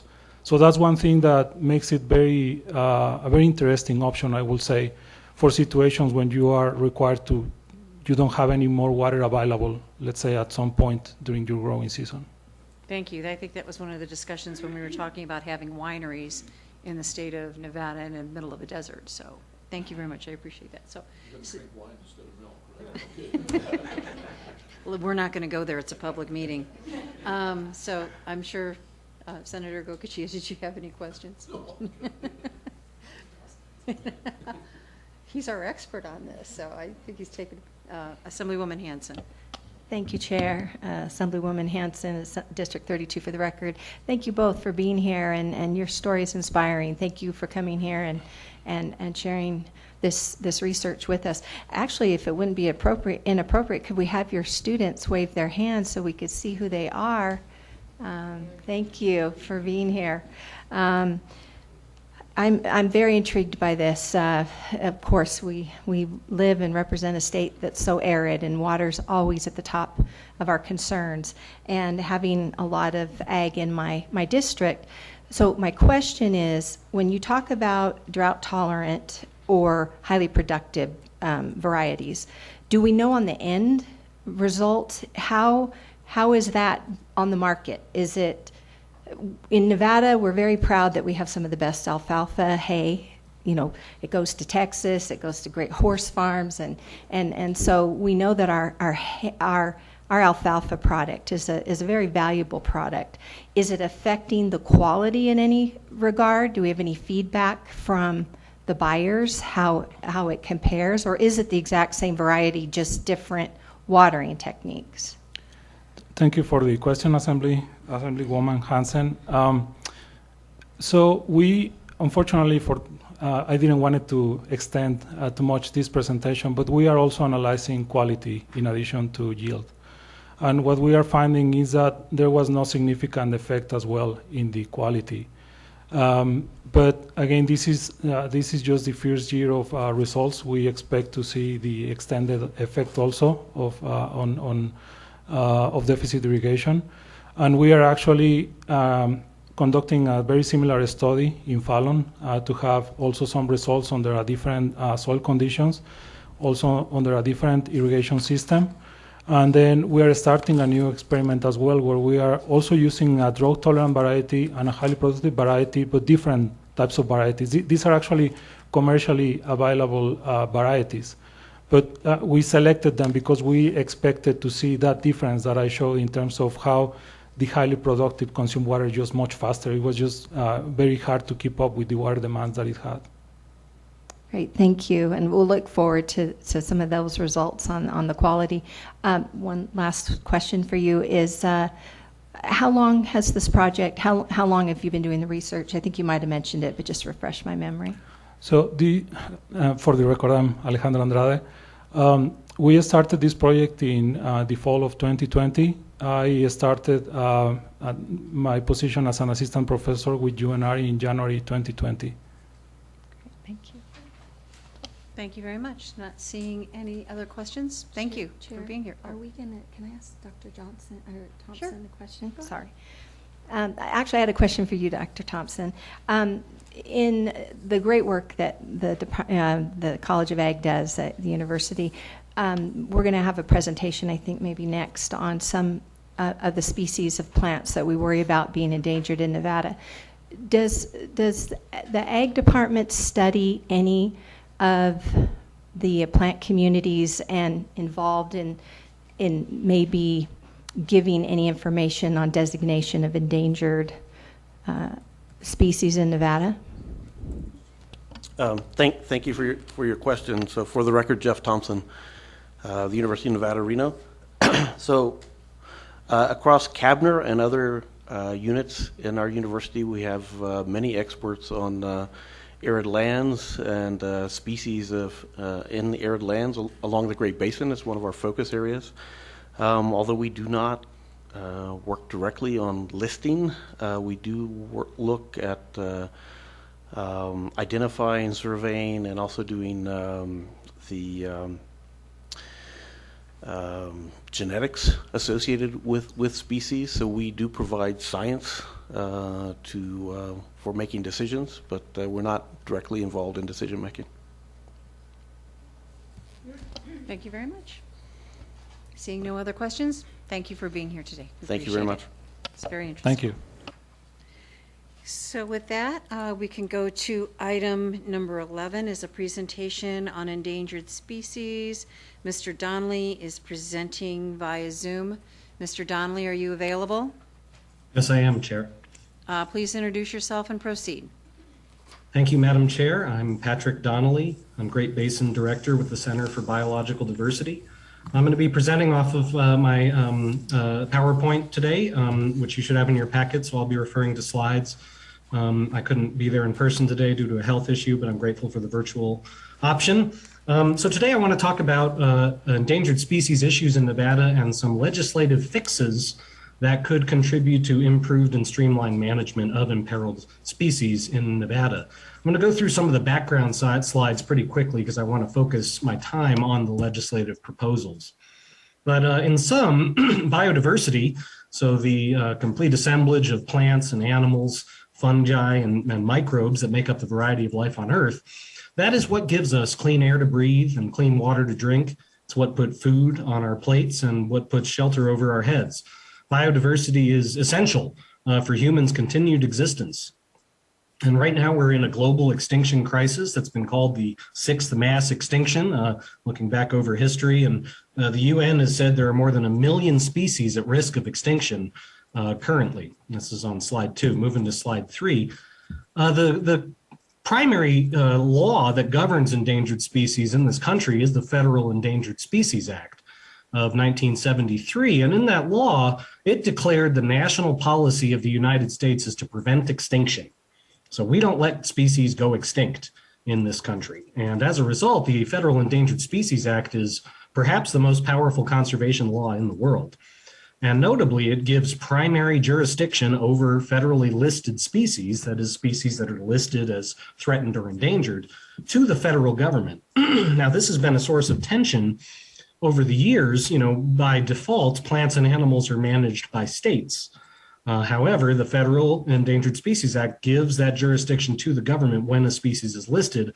That has really been the source of some amount of contention over species listings historically. Looking at slide 4, the Nevada Endangered Species Act. Nevada does have several statutes on the books managing endangered species. NDOW, Nevada Department of Wildlife, has primary jurisdiction over endangered wildlife. The Nevada Division of Forestry has jurisdiction over endangered plants. But in general, these statutes do not provide comprehensive management authority over these endangered species. And in particular, state agencies don't have the ability to say no. If there's a project that threatens a species with extinction, the state of Nevada has no statutory authority to say no, you can't do that. At best, these Nevada statutes are a permit program, and the permits are given out without environmental review or public input. Now, Nevada, according to the Nevada Division of Natural Heritage, has 646 at-risk species. I'm on slide 5 now. 646 at-risk species, those are species that are at risk of extinction or becoming threatened with extinction. That is the third in the United States. So we are a hotbed of at-risk species. There's another almost 200 on a watch list for becoming at risk. And notably, we have over 300 endemic species and subspecies. Those are species that live here in Nevada and nowhere else on Earth. That's 6th in the US, and that's part of what makes our biodiversity so unique. Species like this butterfly here, the Mount Charleston blue butterfly, that lives just in a couple spots on Mount Charleston and nowhere else on Earth and is federally listed. As I said, there are federal listings. We have 48 federally listed species in the state. I'm on slide 6 now. There are 48 federally listed species, 54 state-listed animals, and 24 state-listed plants. But illustrating the challenges of state listing, this plant here, the Monteneva paintbrush, is about a 1-inch tall wildflower. It's state listed. However, the Bureau of Land Management is currently allowing unmanaged recreation to damage its habitat, and the state is unable to do anything about it. The state has no mechanism with which to tell the federal government, hey, you need to protect this plant. And so as a result, we're going to have to pursue federal listing for the Monteneva paintbrush because the state is unable to regulate it. And current federal listing activity in Nevada on slide 7, I won't go through all these, but there's 9 species currently awaiting decisions on federal listing, including the Dixie Valley toad and Team's buckwheat, which have become quite prominent due to our activity to get them listed. But beyond that, if you go to slide 8, you'll see a partial list of at-risk species which could be listed. These are species that we have identified as being at risk of extinction due to various elements of habitat loss, development, and climate change. And any of these could be eligible for federal listing if their management conditions aren't changed. So what do we do to prevent the extinction crisis, to prevent species from going extinct, which jeopardizes all life on Earth, and also to cut down on the amount of federal listings? Is there a way that Nevada can take action to prevent the causes of extinction such that federal listing isn't necessary? Well, the first step is consolidating our management authority and streamlining it for these endangered species. Right now, there's a variety of agencies managing these endangered species in a variety of mechanisms. And our proposals here, looking at slide 9, are to consolidate management over endangered species. So our first proposal on slide 10 is over terrestrial invertebrates, including insects. So currently, terrestrial invertebrates, including insects, are unmanaged under the NRS. There is literally no agency in the state managing this little butterfly here, the bleached sandhill skipper, which is a rare species that lives in one place in Humboldt County. There is no one managing that butterfly. The Department of Agriculture only manages pest insects. And meanwhile, there's 109 species of at-risk insects in Nevada, including this little skipper. And that includes butterflies, moths, beetles, bees, and ants. So our first legislative proposal would be to give the Nevada Department of Wildlife authority to manage insects.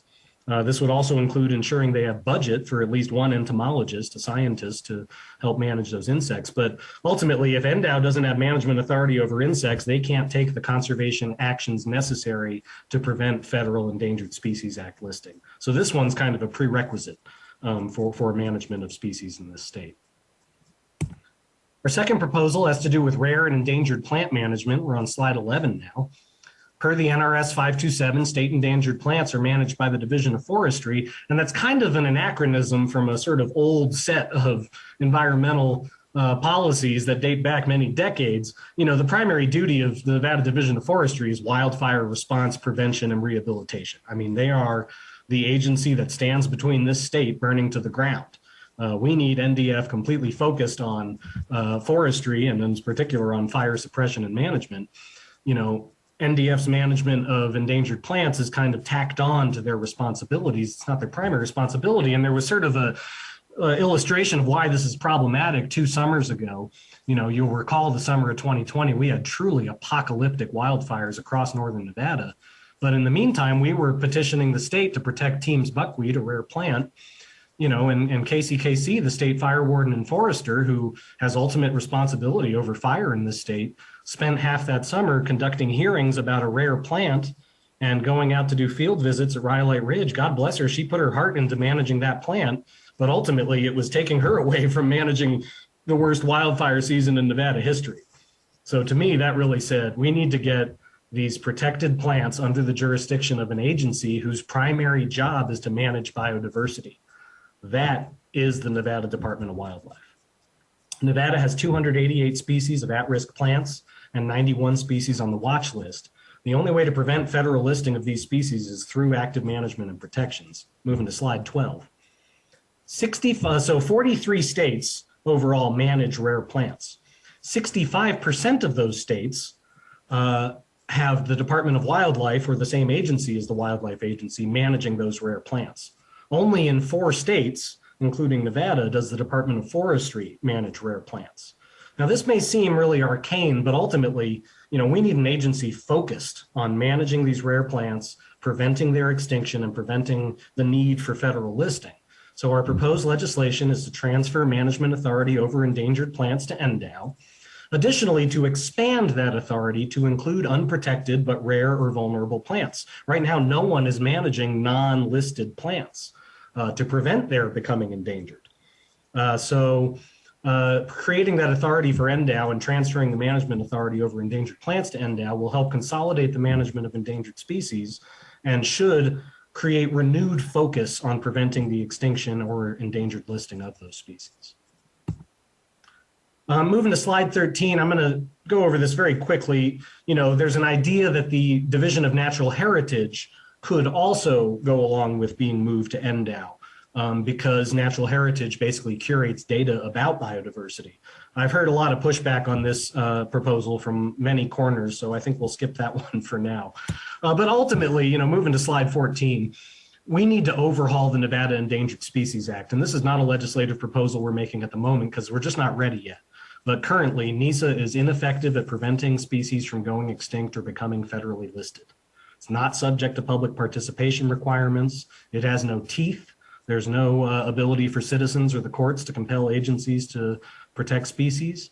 And it's ineffective at providing assurances of conservation sufficient to prevent federal ESA listing. So moving to slide 15, reforming the Nevada Endangered Species Act would be complicated and contentious.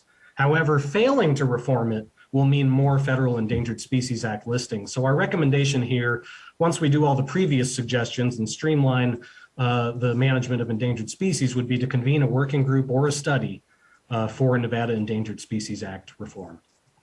Slide 16 is just a summary of the recommendations we've made here today. And I really appreciate your time and attention to this matter. And I think if we work together, we can help prevent extinction, help prevent a flood of federal Endangered Species Act listings, and hopefully harmonize management of endangered species in the state of Nevada. Thank you. Thank you very much. So with that, I'll go ahead and open it up for questions. Assemblywoman Hanson. Thank you, Madam Chair. For the record, Assemblywoman Hanson, District 32. Mr. Donnelly, on your summary of recommendations, I don't see NDOW here. Have they asked for these new authorities to have a management authority over insects, to transfer management of endangered plants to NDOW, to create statutory management authority for NDOW over non-endangered plants, and then to transfer the Division of Natural Heritage? Are they asking for this? Thank you, Assemblywoman Patrick Donnelly, for the record. NDOW has not asked for this. This is an idea that the Center for Biological Diversity has brought forward. However, we have had receptive discussions with NDOW to varying degrees about these proposals. I think it's sort of universally recognized that it's a major problem that the state doesn't manage insects. And that's been a long-standing issue that I think everyone recognizes as an issue. NDOW's expressed openness to that as long as there was resources to go along with it. I think the rest of these ideas, we need to have discussions, but I think the overall goal of enhancing state management to reduce the need for federal listings, NDOW has expressed interest in, as well as DCNR, and I think everybody who's involved with the management of biodiversity, because ultimately, if there's an issue that the state can deal with, that's preferable to a multi-year process with the feds. And so discussions are ongoing. I'll use that classic phrase. And just to follow up, could you tell us how it looks when you manage insects? Like how would that roll out and look? I know in your slide, I think it was 13, it said, funding for a person, a staff member, but how does that actually work in the field? Thank you, Assemblywoman Hanson. Patrick Donnelly for the record. Management over insects could comprise a whole variety of activities. I think it would start by assessing our insect population, seeing which are at risk of extinction, which need special protections. It would involve identifying the needs for habitat management and restoration, and identifying resources and executing habitat restoration projects. It would mean commenting on federal actions, whether there's federal energy projects, mining projects, highway projects, anything like that, which could impact at-risk species, having the state play a role in that process through commenting. And it could be developing regulations to protect specific insects. And I think the one that's most obvious to everybody is the monarch butterfly. The monarch butterfly is beloved across the country. And we do have monarchs in the state of Nevada, and no one is managing them right now. And there are intensive efforts across the country to plant milkweed and do other habitat restoration to manage monarch butterflies. And certainly there is monarch work happening in the state, but it's not under an agency's management authority. So those are some of the activities that I think NDOW could undertake if they were to manage insects. Okay, thank you. Other questions at this time? So Mr. Donnelly, it's intriguing, Department of Wildlife, but when I think of wildlife, I don't think of bugs and plants. I think of more animals. So, but I know it's all tied together. So has there been any conversation about DCNR possibly taking parts of this on? I mean, to me, the bugs are separate from the plants, even though they go hand in hand, but the management, the listing, how it all comes together. So how did you guys come up with the Department of Wildlife versus another agency? Yeah, thank you, Madam Chair, Patrick Donnelly for the record. I think insects are animals, and so it sort of just made sense to slot them in with the Department of Wildlife. The Department of Wildlife manages aquatic invertebrates, so mussels. We have mussels in this state. We have snails, aquatic snails, and the Department of Wildlife manages aquatic invertebrates. So it just makes sense to manage terrestrial invertebrates such as insects. And I think that would go along with almost every other wildlife agency in the country. As far as the plants go, again, DCNR manages plants right now through the Division of Forestry, but to be perfectly honest, they're not executing that duty sufficient to protect the plants. And this isn't a critique of Division of Forestry. Again, they have other priorities, and they also are bound by relatively weak statutes. But ultimately, in 2020, we asked them to protect Teams buckwheat. They did the whole process I described earlier that was distracting NDF from fighting fires. And then they ended up not taking any action. They didn't deny the listing. They didn't approve the listing. They just sat on it. And here we are 2 years later and nothing's happened. So it sort of spoke to me that I'm not sure the Division of Forestry is really institutionally capable of providing the actions needed given the current legislative restrictions they operate within. Now, if we provided enhanced legislative measures and powers to the Division of Forestry and sufficient budget so they could devote the actual attention to it, maybe we would be having a different story.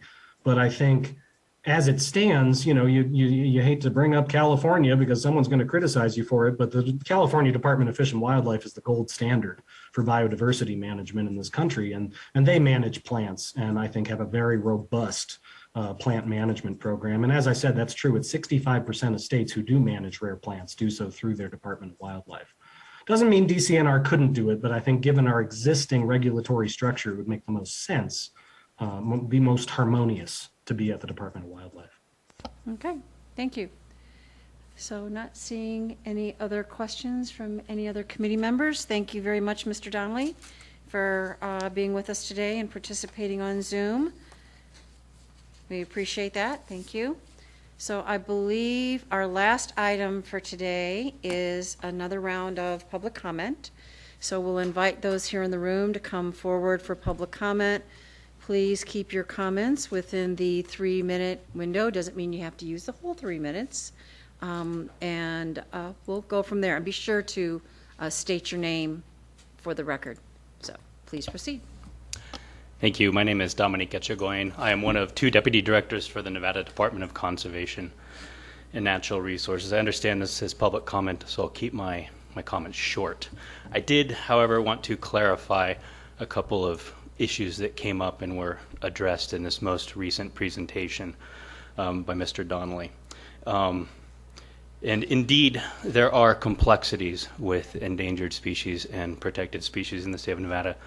But I did want to clarify that our department, while we were informed very recently of today's presentation, we have not been involved in any discussions about the changes that you've been presented. And in fact, I think we would be opposed to either the transfer of the Division of Natural Heritage to the Department of Wildlife or the transfer of the responsibilities from the Division of Forestry to the Department of Wildlife. You know, Mr. Donnelly does say that there are challenges that exist in statute, and I think that these challenges will exist regardless of which department these statutes lie in responsibility, and transferring it to a new department to take on those challenges isn't going to resolve the underlying issue. And Division of Forestry is very well situated to handle these issues. And while Mr. Donnelly is talking about streamlining the endangered species process, we would then be separating the division that does oversee plants. You know, they're overseeing the management of our forests, our rangelands, our watersheds. So then separating out the protected species from that creates an inefficiency in other ways where he sees it as creating a streamlined process. And that does create a lot of concern for us. And although he refers to the challenges we face as a state when we're trying to address wildfire, we're very well situated to address wildfire and manage species at the same time. I asked Forester Fire Warden Casey about this, and she just wants to remind the entire state that we're the Nevada Division of Forestry, not the Nevada Division of Wildfire. And so we're very capable of managing these issues.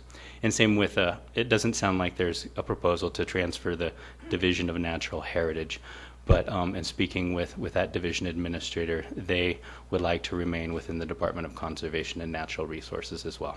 Thank you for your time. Thank you very much. Other public comment in the room, please come forward. There's 2 chairs. Fill them up.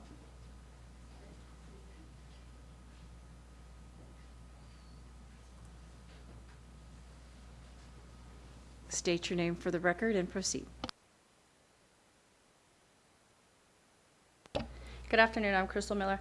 I'm a representative of the Walker River Paiute Tribe, an enrolled citizen of the Walker River Paiute Tribe, and a doctoral student at the University of Arizona focusing in tribal sovereignty, natural resources management of American Indian tribes. Today I'd like to address the Diamond Flats project. This project is in Churchill County and has a proposed exploration plan that states that ORMAT, an international company based in Reno that supplies alternative and renewable geothermal energy technology, would drill up to 19 geothermal wells in an attempt to confirm the presence of an economical geothermal resource. This geothermal development site is pending approval by the BLM for exploration and development around the area of Allen Hot Springs, which is located between Shares, Nevada and Fallon, Nevada. This is a place that holds significant cultural values to the Walker River Paiute Tribe. The Bureau of Land Management, according to the letter received by the tribe from the BLM, is responsible for processing applications and issuing its permits. The Walker River Paiute Tribe has documentation on the historical and traditional use of these said lands done by our cultural monitor with the BLM representative during an assessment.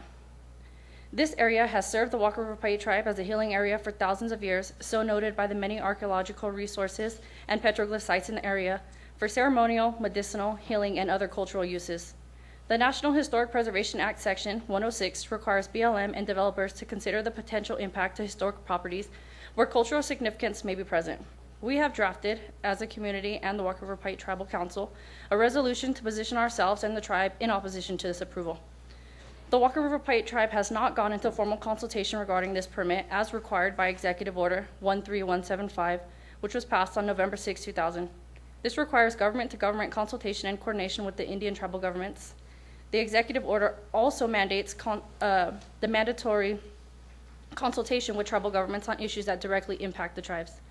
Also, the American Indian Religious Freedom Act states, the American Indian Religious Freedom Act of 1978 protects the rights of Native Americans to exercise their traditional religions by ensuring access to sites, use, and possession of sacred objects, and the freedom to worship through ceremonial and traditional rites. In approving this permit from the BLM for the Diamond Flat Geothermal Exploration Project in Churchill County, the Religious Freedom Act will be violated because access to these lands for lease without interruption will be compromised. Thank you. Thank you very much. Please proceed.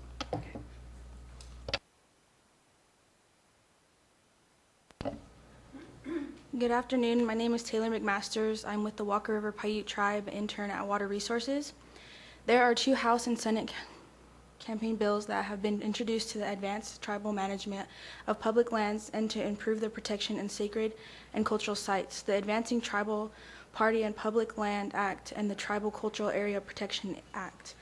The significance of these bills are to follow the Advancing Tribal Party on Public Lands Act will prohibit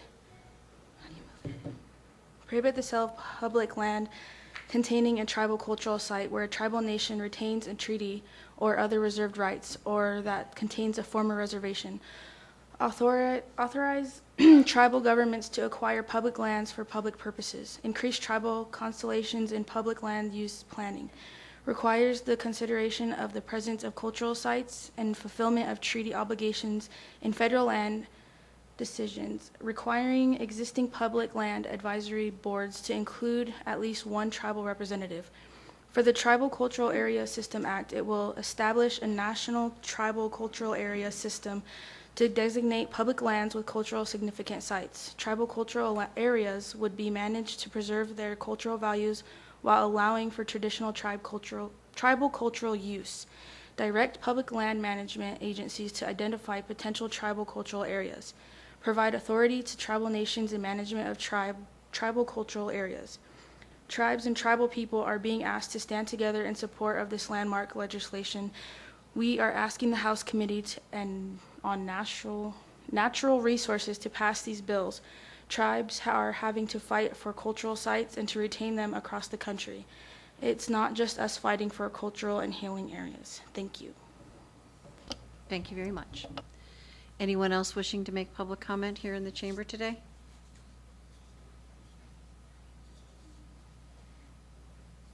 Please come forward and identify yourself.